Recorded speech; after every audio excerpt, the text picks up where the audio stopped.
ਜਿਹਨੂੰ 3 ਤੋਂ 4 ਸਾਲ ਹੋ ਚੁੱਕੇ ਆ ਨਾ ਕਿ ਪੀਰੀਅਡਸ ਬੰਦ ਹੋ ਚੁੱਕੇ ਆ, ਉਹਨੂੰ ਅਚਾਨਕ ਪੀਰੀਅਡ ਸਟਾਰਟ ਹੋ ਜਾਣ, ਉਹਨੂੰ ਡਾਕਟਰ ਦੇ ਕੋਲ ਮਤਲਬ ਕਿ ਜਿੰਨੇ ਕੇਸਿਸ ਮੈਂ ਦੇਖੇ ਆ ਅਬਾਊਟ 90% ਨੂੰ ਕੈਂਸਰ ਦੇ ਚਾਂਸਸ ਹੁੰਦੇ।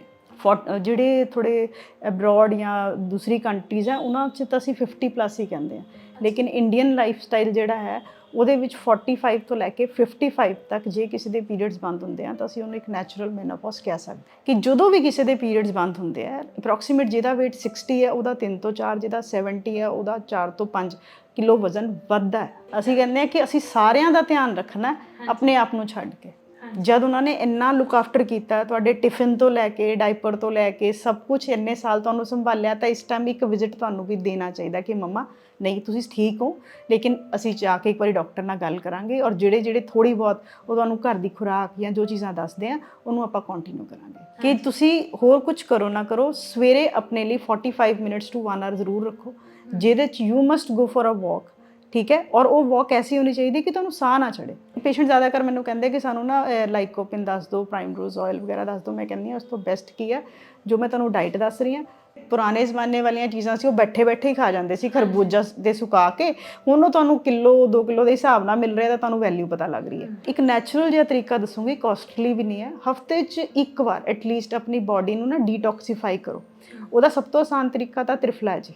ਫਰੂਟ ਦਾ ਟਾਈਮ ਅਲੱਗ ਹੁੰਦਾ ਔਰ ਮਿਲਕ ਪ੍ਰੋਡਕਟ ਦਾ ਟਾਈਮ ਅਲੱਗ ਹੁੰਦਾ। ਜੋ ਪੁਰਾਣੇ ਟਾਈਮ ਦਾ ਸਮਾਂ ਸੀ ਉਹੀ ਜਿਹੜੀ ਗੱਲ ਕਹਿੰਦੇ ਸੀ, ਠੀਕ ਹੈ ਦੁਪਹਿਰ ਨੂੰ ਦਹੀਂ ਖਾਓ, ਰਾਤ ਨੂੰ ਦਹੀਂ ਦੀ ਜਗ੍ਹਾ ਦੁੱਧ ਲੈ ਲਓ, ਹਲਦੀ ਵਾਲਾ ਦੁੱਧ ਲਓ, ਇਹ ਚੀਜ਼ਾਂ ਜ਼ਿਆਦਾ ਅੱਛਾ। ਜਿਹਨੂੰ ਸਿਲਾਈ ਕਢਾਈ ਆਉਂਦੀ ਹੈ ਕਿ ਮੈਂ ਬੱਚੀ ਨੂੰ ਕਿਸੇ ਨੂੰ ਸਿਖਾਉਂਗੀ, ਮੈਨੂੰ ਲੱਗਦਾ ਉਹ ਜ਼ਿਆਦਾ ਅੱਛਾ ਚੀਜ਼ ਹੈ ਦੈਨ ਟੂ ਟੇਕ ਡਿਪਰੈਸ਼ਨ ਕਿ ਕੋਈ ਮੇਰੇ ਨਾਲ ਆ ਕੇ ਪੁੱਛੇ। ਦੇਖੋ ਇਹਦੇ ਨਾਲ ਤੁਸੀਂ ਨਾ ਵੈਰੀਕੋਜ਼ ਵੇਨ ਤੋਂ ਵੀ ਬਚ ਜਾਂਦੇ ਹੋ। ਕਿਤੇ ਨਾ ਨੀਲੀਆਂ ਧਾਰੀਆਂ ਜਿਹੀਆਂ ਉਹ ਸ਼ੁਰੂ ਹੋ ਜਾਂਦੀਆਂ, ਇੱਥੇ ਵੇਨਸ ਬਣਨੀਆਂ, ਉਹ ਵੀ ਬੜਾ ਪੇਨਫੁਲ ਹੁੰਦਾ। ਔਰ ਪੇਸ਼ੈਂਟ ਕਹਿੰਦਾ ਕਿ ਅਸੀਂ ਵਾਕ ਕੀ ਕਰੀਏ, ਸਾਡੇ ਤੋਂ ਤਾਂ ਤੁਰਿਆ ਹੀ ਨਹੀਂ ਜਾਂਦਾ। ਉਸ ਐਸਟ੍ਰੋਜਨ ਨੂੰ ਤੁਸੀਂ ਸਵੇਰੇ ਵਾਕ ਕਰਕੇ ਵੀ ਕਰ ਸਕਦੇ ਹੋਗੇ, ਨੇਚਰ 'ਚ ਜਾ ਕੇ ਵੀ ਕਰ ਸਕਦੇ ਹੋ, ਆਪਣੇ ਆਪ ਨੂੰ ਵੇਟ ਗੇਨ ਤੋਂ ਬਚਾ ਕੇ ਵੀ ਕਰ ਸਕਦੇ ਹੋ। ਜੋ ਮੈਂ ਡਾਈਟ ਪਲਾਨ ਦੱਸਿਆ ਤੁਸੀਂ ਇਹਦੇ ਨਾਲ ਵੀ ਕਰ ਸਕਦੇ ਹੋ। ਤਾਂ why to take the tablet.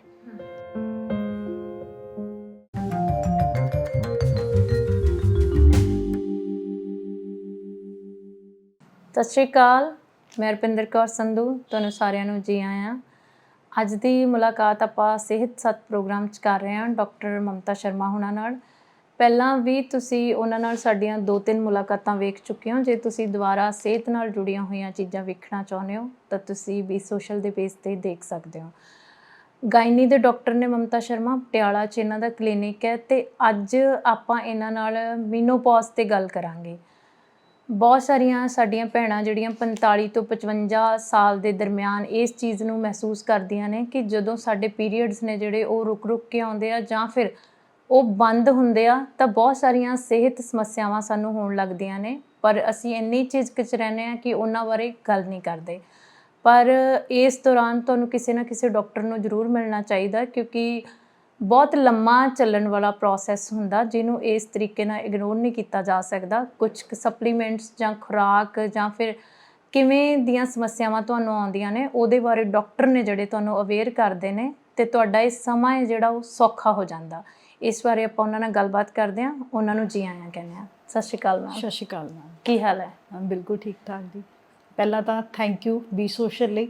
ਹਾਂਜੀ, ਕਿ ਮੈਂ ਪਹਿਲਾਂ ਵੀ ਕਿਹਾ ਸੀ ਮੇਰੀ ਫੈਮਿਲੀ ਹੋਰ ਐਕਸਪੈਂਡ ਕਰਨ ਲਈ। ਹੁਣ ਤਾਂ ਮੇਰੇ ਪੇਸ਼ੈਂਟ ਜਿਹੜੇ ਬਹੁਤ ਅੱਛੇ ਰਿਜ਼ਲਟ ਵੀ ਆ ਰਹੇ ਆ ਔਰ ਸੋਸ਼ਲ ਅਵੇਅਰਨੈਸ ਜਿਹੜਾ ਬੇਸਿਕ ਕਾਜ਼ ਤੁਹਾਡਾ ਵੀ ਔਰ ਮੇਰਾ ਵੀ ਹੈ। ਹਾਂਜੀ ਕਿ ਇੱਕ ਪ੍ਰੈਗਨੈਂਸੀ ਹਰ ਕਿਸੇ ਦੇ ਕੋਲ ਇੱਕ ਬੇਬੀ ਹੋਣਾ ਜ਼ਰੂਰੀ ਹੈ। ਹਾਂਜੀ। ਤਾਂ ਉਹ ਬਹੁਤ ਲੋਕਾਂ ਨੂੰ ਅੱਛਾ ਰਿਸਪੌਂਸ ਵੀ ਮਿਲਿਆ ਔਰ ਕਈ ਪੇਸ਼ੈਂਟ ਤਾਂ ਐਸੇ ਹੈ ਸ਼ਾਇਦ ਮੈਂ ਦੇਖੇ ਵੀ ਨਹੀਂ, ਈਵਨ ਵੀਡੀਓ ਕਾਲ ਵੀ ਨਹੀਂ ਕੀਤੀ। ਅਸੀਂ ਸਿਰਫ ਇੱਕ USA ਤੋਂ ਲੈ ਕੇ ਬਾਹਰ ਤੱਕ ਕਾਫੀ ਪੇਸ਼ੈਂਟ ਦੇ ਰਿਜ਼ਲਟ ਅੱਛੇ ਆ ਰਹੇ। ਹਾਂਜੀ, ਉਹਦੇ ਲਈ ਬਹੁਤ ਥੈਂਕ ਯੂ। ਆਪਣੇ ਨਾ ਪਿੰਡਾਂ 'ਚ ਕਹਿੰਦੇ ਹੁੰਦੇ ਅਕਸਰ ਪਿੰਡਾਂ 'ਚ ਕੀ ਹਰ ਘਰ 'ਚ ਜੇ ਕੋਈ ਸਿਆਣਾ ਹੋਵੇ, ਕਹਿੰਦੇ ਵੀ ਜੇ ਕਿਸੇ ਨੂੰ ਆਰਾਮ ਆਉਣਾ ਹੋਵੇ ਨਾ, ਰੱਬ ਨੇ ਲਿਖਿਆ ਹੋਵੇ ਤਾਂ ਉਹ ਸਵਾਹ ਦੀ ਚੁੰਡੀ ਨਾਲ ਵੀ ਆ ਜਾਂਦਾ। ਹਾਂਜੀ, ਹੈ ਨਾ? ਬਿਲਕੁਲ ਸਹੀ ਗੱਲ ਹੈ। ਤੇ ਕਈ ਵਾਰੀ ਹੁੰਦਾ ਹੈ ਕਿ ਸਾਲਾਂ ਬੰਦਾ ਕਿਸੇ ਜਗ੍ਹਾ ਤੇ ਜਾਂਦਾ ਰਹਿੰਦਾ, ਉਹਨੂੰ ਫਰਕ ਨਹੀਂ ਪੈਂਦਾ, ਪਰ ਕਿਤੋਂ ਦੇਖ ਕੇ ਜਾਂ ਕਿਸੇ ਦੀ ਦਿੱਤੀ ਹੋਈ ਸਲਾਹ ਨਾਲ ਕਈ ਵਾਰੀ ਤੁਹਾਡੀ ਉਹੀ ਸਮੱਸਿਆ ਜਿਹੜੀ ਕਈ ਸਾਲਾਂ ਤੋਂ ਚੱਲਦੀ ਉਹ ਠੀਕ ਹੋ ਜਾਂਦੀ ਹੈ ਨਾ। ਮੈਮ ਮੈਨੂੰ ਇਹ ਲੱਗਦਾ ਹੌਸਲਾ ਬਹੁਤ ਕੁਝ ਕਰ ਦਿੰਦਾ। ਜੇ ਤੁਸੀਂ ਪੇਸ਼ੈਂਟ ਨੂੰ ਇਹ ਕਹਿ ਦਿਓ ਨਾ ਕਿ ਤੁਸੀਂ ਟੈਨਸ਼ਨ ਨਹੀਂ ਲੈਣੀ, ਹਾਂਜੀ, ਲੀਵ ਇਟ ਔਨ ਮੀ, ਹੈ ਨਾ, ਫਿਰ ਉਹਨੂੰ ਥੋੜ੍ਹਾ ਜਿਹਾ ਹੋ ਜਾਂਦਾ ਕਿ ਹੁਣ ਕਈ ਮੇਰੇ ਪੇਸ਼ੈਂਟ ਸੀ, ਉਹਦੀ 21 ਟਿਊਬ ਸੀ, ਬਹੁਤ ਪਰੇਸ਼ਾਨ ਸੀ ਉਹ। ਮੇਰੇ ਖਿਆਲ 'ਚ 2 ਮਹੀਨੇ 'ਚ ਹੀ ਉਹਨੇ ਕਨਸੀਵ ਕੀਤਾ, ਸਿਰਫ ਇਸ ਕਰਕੇ ਕਿ ਉਹਨੂੰ ਮੈਂ ਇਹ ਗੱਲ ਕਿਹਾ ਕਿ ਤੈਨੂੰ ਸਾਰੇ ਕਹਿ ਰਹੇ ਕਿ ਇੱਕ ਟਿਊਬ ਆ, ਮੈਂ ਕਹਿ ਰਹੀ ਹਾਂ ਕਿ ਇੱਕ ਬਿਲਕੁਲ ਠੀਕ ਹੈ। है ना, वो मेरे ते छड्डो एंड यू विल कंसीव। आप मतलब बहुत उन्होंने ਜਿਹੜਾ ਮੈਨੂੰ ਮੈਸੇਜ ਭੇਜਿਆ ਨਾ, ਮੈਨੂੰ ਬਹੁਤ ਸੱਚੀ ਬਹੁਤ ਅੱਛਾ ਲੱਗਿਆ ਕਿ ਮੈਨੂੰ ਨਹੀਂ ਯਕੀਨ ਸੀ ਕਿ ਦੀਦੀ ਮੇਰਾ ਹੋ ਸਕਦਾ। ਹਾਂਜੀ ਹਾਂ, ਤਾਂ ਇਹ ਸਿਰਫ ਇੱਕ ਚੀਜ਼ ਹੁੰਦੀ ਹੈ ਕਿ ਜਦੋਂ ਕੋਈ ਤੁਹਾਡੇ ਕੋਲ ਆਇਆ ਹੈ, ਉਹਨੂੰ ਇੰਨੇ ਪਿਆਰ ਦੇ ਨਾਲ ਗੱਲ ਕਰਨੀ ਹੈ ਔਰ ਉਹਨੂੰ ਇੰਨਾ ਸਮਝਾ ਦੇਣਾ ਕਿ ਬੱਚੇ ਇੰਨਾ ਔਖਾ ਕੰਮ ਨਹੀਂ ਹੈ, ਈਜ਼ੀਲੀ ਅਸੀਂ ਜਿਹੜੀ ਪ੍ਰੋਬਲਮ ਆ ਉਹਨੂੰ ਇੱਕ ਇੱਕ ਕਰਕੇ ਸੋਲਵ ਕਰਦੇ ਹਾਂ ਔਰ ਰਿਜ਼ਲਟ ਪੱਕਾ ਮਿਲ ਜਾਏਗਾ। ਔਰ ਉਹ ਜ਼ਿਆਦਾ ਜਦੋਂ ਕਿਸੇ ਦੇ ਦਿਮਾਗ ਤੋਂ ਟੈਨਸ਼ਨ ਉਤਰਦੀ ਹੈ ਨਾ ਮੈਮ, ਉਹਦਾ ਕੰਮ ਆਪਣੇ ਆਪ ਵੈਸੇ ਹੀ ਨੈਚੁਰਲੀ ਹੋ ਹੀ ਜਾਂਦਾ। ਠੀਕ ਹੈ। ਔਰ ਦੂਸਰਾ ਜਿਹੜਾ ਤੁਸੀਂ ਗੱਲ ਕਹੀ ਹੈ ਕਿ ਜੇ ਕਿਸੇ ਨੂੰ ਨੀਤ ਦੇ ਨਾਲ ਜਾਂ ਕਹਿ ਲਓ ਪਿਆਰ ਦੇ ਨਾਲ ਸਵਾਦ ਦੀ ਚੁਟਕੀ ਵੀ ਦੇ ਦਿਓ ਤਾਂ ਕੰਮ ਹੋ ਜਾਂਦਾ। ਇਸੇ ਤਰੀਕੇ ਨਾਲ ਤਾਂ ਦਵਾਈ ਹੈ, ਜੇ ਤੁਸੀਂ ਇੱਕ ਅੱਛੀ ਅਪਰੋਚ ਦੇ ਨਾਲ ਦਿੰਦੇ ਹੋ ਔਰ ਉਹਦੀ ਪੂਰੀ ਗੱਲ ਸੁਣਦੇ ਹੋ ਤਾਂ ਕਿਉਂ ਨਹੀਂ ਹੋਏਗਾ। ਹਾਂਜੀ, ਜਿਵੇਂ ਅੱਜ ਮੈਮ ਆਪਾਂ ਜਿਸ ਟੌਪਿਕ ਤੇ ਗੱਲ ਕਰਦੇ ਹਾਂ, ਹੈ ਨਾ, ਜੇ ਆਪਾਂ ਕਿਸੇ ਨੂੰ ਸਿੱਧਾ ਦੱਸਣਾ ਹੋਵੇ ਕਿ ਮੀਨੋਪੌਜ਼ ਕੀ ਹੁੰਦਾ, ਵੀ ਜਿਵੇਂ ਆਪਾਂ ਨਾਰਮਲੀ ਤਾਂ ਲੇਡੀਜ਼ ਨੂੰ ਇੰਨਾ ਹੀ ਪਤਾ ਹੁੰਦਾ ਆਪਾਂ ਨੂੰ ਸਾਰਿਆਂ ਨੂੰ ਕਿ ਪੀਰੀਅਡਸ ਸਾਡੇ ਜਿਹੜੇ ਜਦੋਂ ਬੰਦ ਹੁੰਦੇ ਆ ਉਹਨਾਂ ਤੋਂ ਪਹਿਲਾਂ ਇੱਕ ਪ੍ਰੋਸੈਸ ਹੁੰਦਾ ਹੈ ਕਿ ਉਹ ਕਦੀ 2 ਮਹੀਨੇ ਬਾਅਦ ਆ ਗਏ ਜਾਂ 3 ਮਹੀਨੇ ਬਾਅਦ ਆ ਗਏ ਜਾਂ ਕਦੀ ਬਹੁਤ ਥੋੜ੍ਹਾ ਜਿਹਾ ਅਸੀਂ ਮਹਿਸੂਸ ਕਰਦੇ ਹਾਂ, ਹੈ ਨਾ। ਪਰ ਤੁਹਾਡੇ ਮੁਤਾਬਕ ਜੇ ਆਪਾਂ ਕਹਿਣਾ ਹੋਵੇ ਤਾਂ ਕੀ ਕਹਿ ਸਕਦੇ ਹਾਂ ਮੈਮ? ਜੇ ਸਾਇੰਟੀਫਿਕ ਵਰਡ ਤੁਸੀਂ ਦੇਖਦੇ ਹੋ ਨਾ, ਮੈਨੋਪੌਜ਼, ਮੈਨੋ ਮੈਨੇ ਮੈਂਸਟ੍ਰੂਏਸ਼ਨ, ਪੌਜ਼ ਮੈਨੇ ਰੁਕਣਾ, ਸਟਾਪ। ਜਦੋਂ ਪੀਰੀਅਡਸ ਰੁਕ ਜਾਂਦੇ ਆ ਉਹਨੂੰ ਅਸੀਂ ਮੀਨੋਪੌਜ਼ ਕਹਿੰਦੇ ਆ। ਲੇਕਿਨ ਮੀਨੋਪੌਜ਼ ਦਾ ਇੱਕ ਕ੍ਰਾਈਟੇਰੀਆ ਜਿਹੜਾ ਬੁੱਕਸ 'ਚ ਵੀ ਲਿਖਿਆ ਔਰ ਮੈਂ ਸਭ ਨੂੰ ਇਹੀ ਦੱਸਣਾ ਚਾਹੁੰਦੀ ਹਾਂ, ਜਦੋਂ 45 ਸਾਲ ਤੋਂ ਬਾਅਦ ਕਿਸੇ ਵੀ ਲੇਡੀ ਦੇ 1 ਸਾਲ ਤੱਕ ਪੀਰੀਅਡਸ ਨਹੀਂ ਆਉਂਦੇ ਫਿਰ ਉਹਨੂੰ ਅਸੀਂ ਮੈਨੋਪੌਜ਼ ਕਹਿੰਦੇ ਹਾਂ। ਹਾਂਜੀ ਹਾਂ, ਮਤਲਬ ਕਿ 1 ਸਾਲ ਤੱਕ ਜੇ 12 ਮਹੀਨੇ ਉਹਨਾਂ ਨੂੰ ਪੀਰੀਅਡਸ ਨਹੀਂ ਆਏ ਤਾਂ ਉਹਨੂੰ ਅਸੀਂ ਮੈਨੋਪੌਜ਼ ਦੇ ਉਹਦੇ 'ਚ ਕਹਿ ਸਕਦੇ ਹਾਂ। ਲੇਕਿਨ ਮੀਨੋਪੌਜ਼ ਦਾ ਮੇਨ ਜਿਹੜੀ ਚੀਜ਼ ਹੈ ਕਿ 2 ਤਰੀਕੇ ਦੇ ਨਾਲ ਅਸੀਂ ਕਹਿ ਸਕਦੇ ਹਾਂ। ਜੋ ਇੰਡੀਅਨ ਏਜ ਹੈ ਨਾ ਜੀ, ਉਹ 45 to 55 ਹੈ। ਹਾਂਜੀ, ਜਿਹੜੇ ਥੋੜ੍ਹੇ ਅਬਰੋਡ ਜਾਂ ਦੂਸਰੀ ਕੰਟਰੀਜ਼ ਹੈ ਉਹਨਾਂ 'ਚ ਤਾਂ ਅਸੀਂ 50+ ਹੀ ਕਹਿੰਦੇ ਹਾਂ। ਲੇਕਿਨ ਇੰਡੀਅਨ ਲਾਈਫ ਸਟਾਈਲ ਜਿਹੜਾ ਹੈ ਉਹਦੇ ਵਿੱਚ 45 ਤੋਂ ਲੈ ਕੇ 55 ਤੱਕ ਜੇ ਕਿਸੇ ਦੇ ਪੀਰੀਅਡਸ ਬੰਦ ਹੁੰਦੇ ਆ ਤਾਂ ਅਸੀਂ ਉਹਨੂੰ ਇੱਕ ਨੈਚੁਰਲ ਮੈਨੋਪੌਜ਼ ਕਹਿ ਸਕਦੇ ਹਾਂ। ਤੇ ਇਹ ਸਾਡੇ 'ਚ ਤੇ ਅਬਰੋਡ ਦੀਆਂ ਜਿਹੜੀਆਂ ਫੀਮੇਲ ਨੇ ਉਹਨਾਂ 'ਚ ਇਸ ਚੀਜ਼ ਦਾ ਫਰਕ ਕਿਉਂ ਆ? ਮੈਮ ਉਹ ਹੈਲਥ ਅਵੇਅਰਨੈਸ ਜੀ। ਅੱਛਾ ਜੀ। ਹਾਂ, they want to be young. ਅਸੀਂ ਹਮੇਸ਼ਾ ਰਿਸਪੌਂਸਿਬਲ ਹੋਣ ਦੀ ਕੋਸ਼ਿਸ਼ ਜ਼ਿਆਦਾ ਕੀਤੀ ਹੈ ਨਾ। ਅਸੀਂ ਕਹਿੰਦੇ ਹਾਂ ਕਿ ਅਸੀਂ ਸਾਰਿਆਂ ਦਾ ਧਿਆਨ ਰੱਖਣਾ ਆਪਣੇ ਆਪ ਨੂੰ ਛੱਡ ਕੇ। ਮੇਰਾ ਪਿੱਛੇ ਵੀ ਇੱਕ ਨਾ ਪੋਲੀਟੈਕਨੀਕਲ ਸੀਗਾ, ਉੱਥੇ ਮੈਂ ਉਹਨਾਂ ਨੂੰ ਇਹ ਗੱਲ ਕਹੀ ਸੀ ਕਿ ਜੇ ਤੁਹਾਨੂੰ ਮੇਰਾ ਇੰਟਰਵਿਊ ਜਾਂ ਮੇਰੀ ਗੱਲਬਾਤ ਠੀਕ ਲੱਗ ਰਹੀ ਹੈ ਤਾਂ ਇਹ ਅੱਜ ਤੋਂ ਗੱਲ ਲੈ ਕੇ ਜਾਓ ਘਰ ਕਿ ਮੈਂ ਆਖਰੀ ਫੁਲਕਾ ਨਹੀਂ ਖਾਣਾ, ਬਿਲਕੁਲ ਮੈਂ ਬਚਿਆ ਹੋਇਆ ਨਹੀਂ ਖਾਣਾ।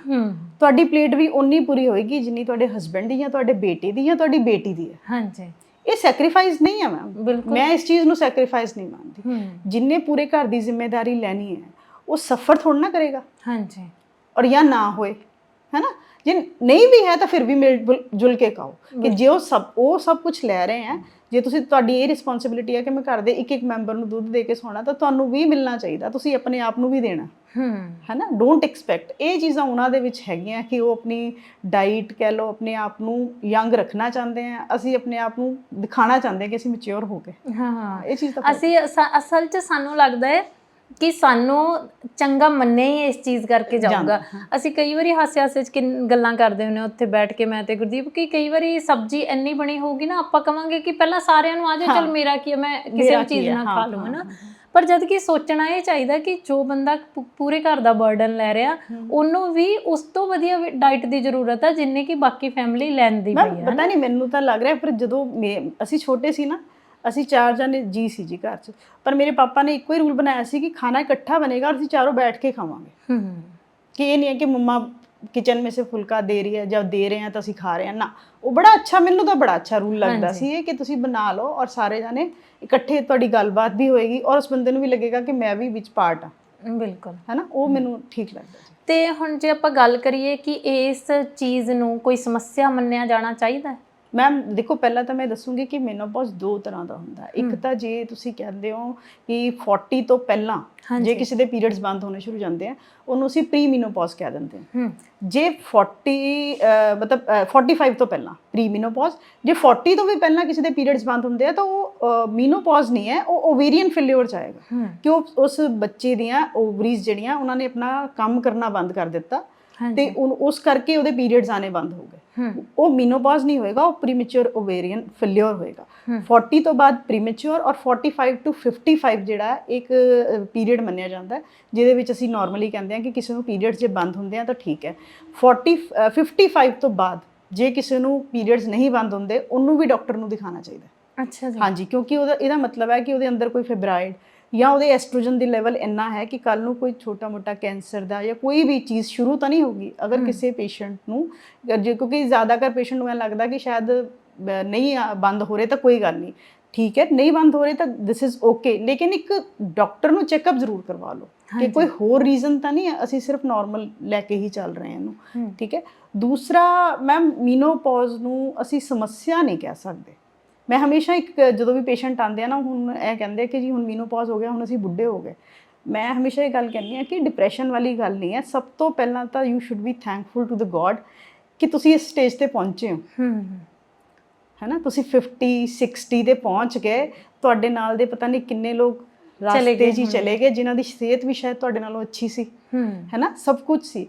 ਤਾਂ ਇਸ ਸਟੇਜ ਲਈ ਸ਼ੁਕਰੀਆ ਅਦਾ ਕਰੋ ਕਿ ਤੁਸੀਂ ਆਪਣੇ ਨਾਲ ਜਿਹੜੇ ਯੰਗਸਟਰਸ ਹੈ ਉਹਨਾਂ ਨੂੰ ਗਰੋ ਕਰਦੇ ਦੇਖ ਸਕਦੇ ਹੋ। ਸਮੱਸਿਆ ਹੈ ਤਾਂ ਸਮੱਸਿਆ ਤਾਂ ਤੁਸੀਂ ਇਹ ਦੇਖ ਲਓ ਕਿ ਤੁਹਾਨੂੰ ਕਿਹੜਾ ਯੰਗ ਸੀਗੇ ਉਦੋਂ ਨਹੀਂ ਸੀਗੀਆਂ, ਹੈ ਨਾ, ਜਦੋਂ ਡਿਲੀਵਰੀ ਹੋਈ ਉਦੋਂ ਨਹੀਂ ਸੀਗੀਆਂ। ਤੇ ਮੀਨੋਪੌਜ਼ 'ਚ ਵੀ ਹੈ ਕੋਈ ਪ੍ਰੋਬਲਮ ਆ ਰਹੀ ਹੈ ਤਾਂ ਉਹਦੇ ਲਈ ਅਸੀਂ ਬੈਠੇ ਹਾਂ, ਹਾਂਜੀ, ਹੈ ਨਾ। ਇੰਨੀ ਅਵੇਅਰਨੈਸ ਤਾਂ ਅਸੀਂ ਕਰਾਂਗੇ ਕਿ ਤੁਸੀਂ ਆਪਣੀ ਇੱਕ ਹੈਲਦੀ ਲਾਈਫ ਸਟਾਈਲ ਜਿਹੜਾ ਚੂਜ਼ ਕਰ ਸਕੋ। ਜਿਵੇਂ ਆਪਾਂ ਪਹਿਲਾਂ ਗੱਲ ਕੀਤੀ ਸੀ ਕਿ ਮੈਂ ਹੁਣੇ ਇੱਥੇ ਬੈਠੀ ਇੱਕ ਕੇਸ ਪੜ੍ਹਿਆ ਕਿ ਕੋਈ ਕੁੜੀ ਸੀਗੀ ਨਾ USA 'ਚ, ਤੇ ਉਹਨੂੰ 27 ਸਾਲ ਦੀ ਉਮਰ 'ਚ ਹੀ ਇਹ ਚੀਜ਼ ਉਹਨੇ ਮਹਿਸੂਸ ਕੀਤੀ ਹੈ ਨਾ। ਤੇ ਉਹਦਾ ਕੀ ਰੀਜ਼ਨ ਹੋ ਸਕਦਾ? ਜਿਵੇਂ ਉਹਨੇ ਕੁਝ ਰੀਜ਼ਨ ਲਿਖੇ ਹੋਏ ਸੀਗੇ ਕਿ ਜਦੋਂ ਮੇਰੇ ਪੀਰੀਅਡ ਸਟਾਰਟ ਹੋਏ ਸੀ 14-15 ਸਾਲ ਦੀ ਉਮਰ 'ਚ, ਤਾਂ ਮੈਨੂੰ ਬਹੁਤ ਜ਼ਿਆਦਾ ਪੇਨ ਹੁੰਦਾ ਸੀਗਾ, ਮੈਂ ਬਹੁਤ ਜ਼ਿਆਦਾ ਇਰੀਟੇਟ ਹੁੰਦੀ ਸੀਗੀ, ਮੇਰੇ ਵਾਲ ਝੜਦੇ ਸੀ, ਡਰਾਈਨੈਸ ਫੀਲ ਹੁੰਦਾ ਸੀ ਬਹੁਤ ਜ਼ਿਆਦਾ। ਤੇ ਉਹ ਕਹਿੰਦੇ ਕਿ ਉਸ ਵਕਤ ਮੇਰੇ ਮਾਪਿਓ ਨੇ ਮੇਰੇ ਵੱਲ ਧਿਆਨ ਨਹੀਂ ਦਿੱਤਾ, ਹੈ ਨਾ। ਹੁਣ ਵੀ ਆਪਾਂ ਨਾਰਮਲ ਜਦੋਂ ਕੁੜੀਆਂ ਨਾਲ ਗੱਲਾਂ ਕਰਦੇ ਹਾਂ, ਸਾਰੀਆਂ ਕੁੜੀਆਂ ਇਹਨਾਂ ਚੀਜ਼ਾਂ ਨੂੰ ਮਹਿਸੂਸ ਕਰਦੀਆਂ ਨੇ ਕਿ ਦਰਦ ਹੁੰਦਾ ਜਾਂ ਸਾਨੂੰ ਗੁੱਸਾ ਚੜ੍ਹਦਾ ਉਹਨਾਂ ਦਿਨਾਂ 'ਚ। ਤਾਂ ਕੀ ਹਰ ਇੱਕ ਬੰਦੇ ਨੂੰ ਉਸ ਵਕਤ ਵੀ ਡਾਕਟਰ ਕੋਲ ਜਾਣਾ ਚਾਹੀਦਾ, ਜਾਂ ਇੰਨੀ ਅਰਲੀ ਏਜ 'ਚ ਇਹ ਚੀਜ਼ ਹੋਣ ਦਾ ਕੀ ਕਾਰਨ ਹੈ? ਮੈਮ, ਅਰਲੀ ਏਜ 'ਚ ਜਿਹੜੀ ਤੁਸੀਂ ਗੱਲ ਕਰ ਰਹੇ ਹੋ ਉਹਨੂੰ ਅਸੀਂ ਮੀਨੋਪੌਜ਼ ਨਹੀਂ ਕਹਿੰਦੇ, ਉਹ ਐਂਡੋਮੈਟਰੀਓਮਾ ਦੀ ਪ੍ਰੋਬਲਮ ਹੁੰਦੀ ਹੈ। ਉਹਦੇ ਵਿੱਚ ਇਹ ਹੁੰਦਾ ਹੈ ਕਿ ਜਿਹੜੀ ਤੁਹਾਡੀ ਲੇਅਰ ਅੰਦਰ ਜਿਹੜੀ ਝਿੱਲੀ ਦੇ ਨਾਲ ਪੀਰੀਅਡਸ ਆਉਂਦੇ ਆ, ਉਹਦਾ ਨਾਰਮਲ ਪੋਜੀਸ਼ਨ ਜਿਹੜੀ ਹੈ ਉਹ ਯੂਟਰਸ ਹੁੰਦਾ ਹੈ। ਯੂਟਰਸ ਦੇ ਵਿੱਚ ਉਹ ਝਿੱਲੀ ਬਣਦੀ ਹੈ, ਜਿਹਦੇ ਨਾਲ ਬਾਅਦ ਵਿੱਚ ਜਦੋਂ ਇੱਕ ਮੰਥ ਹੁੰਦਾ, ਐਗ ਰਪਚਰ ਹੁੰਦਾ, ਤਾਂ 15 ਦਿਨਾਂ ਬਾਅਦ ਪੀਰੀਅਡਸ ਆਉਂਦੇ ਆ। ਉਹ ਝਿੱਲੀ ਯੂਟਰਸ ਜਿਹੜਾ ਉਹਦਾ ਇੱਕ ਨਾਰਮਲ ਜਗ੍ਹਾ ਹੈ, ਉਹਦੀ ਜਗ੍ਹਾ ਯੂਟਰਸ ਦੇ ਬਾਹਰ ਵੀ ਗਰੋ ਕਰਨਾ ਸ਼ੁਰੂ ਕਰ ਦਿੰਦੀ ਆ, ਓਵਰੀਜ਼ ਤੇ ਟਿਊਬਸ ਤੇ, ਜਿਹਦੇ ਕਰਕੇ ਜਦੋਂ ਪੀਰੀਅਡਸ ਆਉਂਦੇ ਆ, ਯੂਟਰਸ 'ਚ ਕ੍ਰੈਂਪ ਹੋਣਾ ਅਲੱਗ ਚੀਜ਼ ਹੈ, ਓਵਰੀਜ਼ ਵੀ ਕ੍ਰੈਂਪ ਹੋ ਰਿਹਾ ਹੈ, ਔਰ ਇਹ ਐਬਡੋਮਨ ਦੇ ਬਾਕੀ ਇਵਨ ਇੰਟੈਸਟਾਈਨ ਤੇ ਵੀ ਅਸੀਂ ਦੇਖਿਆ, ਯੂਰਿਨਰੀ ਬਲੈਡਰ ਤੇ ਵੀ ਦੇਖਿਆ, ਤੇ ਕਾਫੀ ਪੇਨਫੁਲ ਕੰਡੀਸ਼ਨ ਹੁੰਦੀ ਹੈ, ਉਹ ਐਂਡੋਮੈਟਰੀਓਮਾ ਹੈ। ਔਰ ਉਹਦੇ ਵੀ ਉਹ ਸਭ ਤੋਂ ਇਹ ਚੀਜ਼ ਤਾਂ ਆਂਦੀ ਹੈ ਬਾਅਦ ਵਿੱਚ ਇਨਫਰਟੀਲਿਟੀ ਵਿੱਚ ਲੀਡ ਕਰਦਾ। ਮੈਂ ਹੁਣ ਪਿੱਛੇ 3 ਕੇਸ ਐਸੇ ਹੈ ਜਿਨ੍ਹਾਂ ਨੂੰ ਆਲਮੋਸਟ ਹਰ ਡਾਕਟਰ ਨੇ ਮਨਾ ਕਰਤਾ ਸੀ, ਵਿਦਿਨ 3 ਮੰਥਸ ਐਂਡੋਮੈਟਰੀਓਮਾ ਕਿਉਰ ਕਰਕੇ ਉਹਦੇ ਪ੍ਰੈਗਨੈਂਸੀ ਪੋਜ਼ਿਟਿਵ ਆ ਗਈ। ਪਰ ਮੈਂ ਇਹ ਕਹਿ ਰਹੀ ਹਾਂ ਕਿ ਇਹਦੇ ਲਈ ਆਪਾਂ ਇੱਕ ਅਲੱਗ ਐਪੀਸੋਡ ਬਣਾ ਕੇ ਇਹਦੇ ਤੇ ਪ੍ਰੋਪਰ ਤੁਹਾਨੂੰ ਜਾਣਕਾਰੀ ਦਊਂਗੀ ਔਰ ਬੱਚੇ ਕਿਸ ਤਰ੍ਹਾਂ ਬਚ ਸਕਦੇ ਹਨ। ਲੇਕਿਨ ਮੈਂ ਹਰੇਕ ਫੈਮਿਲੀ ਨੂੰ, ਮੈਂ ਸਿਰਫ ਲੇਡੀਜ਼ ਨੂੰ ਨਹੀਂ, ਫੈਮਿਲੀ ਨੂੰ ਇਹ ਸਮਝਾਉਣਾ ਚਾਹੁੰਦੀ ਹਾਂ ਕਿ ਅਗਰ ਕੋਈ ਬੱਚੀ ਇਹ ਕੰਪਲੇਂਟ ਲੈ ਕੇ ਆ ਰਹੀ ਹੈ ਕਿ ਮੈਨੂੰ ਪੇਨ ਜ਼ਰੂਰਤ ਤੋਂ ਜ਼ਿਆਦਾ ਹੋ ਰਹੀ ਹੈ, ਠੀਕ ਹੈ, ਔਰ ਮਤਲਬ ਮੈਨੂੰ ਫੇਂਟ ਹੋ ਕੇ ਗਿਰ ਰਿਹਾ ਬੱਚਾ, ਜਾਂ ਉਹਨੂੰ ਲੱਗਦਾ ਹੈ ਕਿ ਡਿਊਰਿੰਗ ਪੀਰੀਅਡਸ ਉਹਦੇ ਪੀਰੀਅਡਸ ਹੈਵੀ ਫਲੋ ਹੈ, ਤਾਂ ਕਾਈਂਡਲੀ ਇੱਕ ਵਾਰੀ ਉਹਨੂੰ ਡਾਕਟਰ ਤੋਂ ਵਿਜ਼ਿਟ ਜ਼ਰੂਰ ਕਰਵਾ ਦਿਓ। ਬਿਲਕੁਲ, ਹਾਂਜੀ। ਤੇ ਹੁਣ ਜਿਵੇਂ ਆਪਾਂ ਗੱਲ ਕਰੀਏ ਕਿ ਇੱਕ ਤਾਂ ਹੁੰਦਾ ਕਿ ਹਰ ਇੱਕ ਬੰਦੇ ਨੂੰ ਪਤਾ ਹੈ ਕਿ 45 ਸਾਲ ਤੋਂ ਬਾਅਦ ਜਾਂ ਮੈਨੂੰ ਚੀਜ਼ ਇਹ ਹੋਏਗੀ, ਹੈ ਨਾ।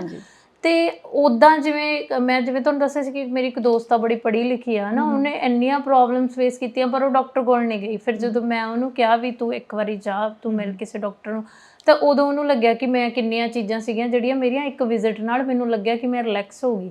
ਤੇ ਕਿਹੜੀਆਂ ਚੀਜ਼ਾਂ ਨੇ ਜਿਹੜੀਆਂ ਅਸੀਂ 45 ਸਾਲ ਤੋਂ ਬਾਅਦ ਜਦੋਂ ਸਾਨੂੰ ਮੀਨੋਪੌਜ਼ ਹੁੰਦਾ ਹੈ ਤਾਂ ਅਸੀਂ ਉਹ ਮਹਿਸੂਸ ਕਰਦੇ ਹਾਂ?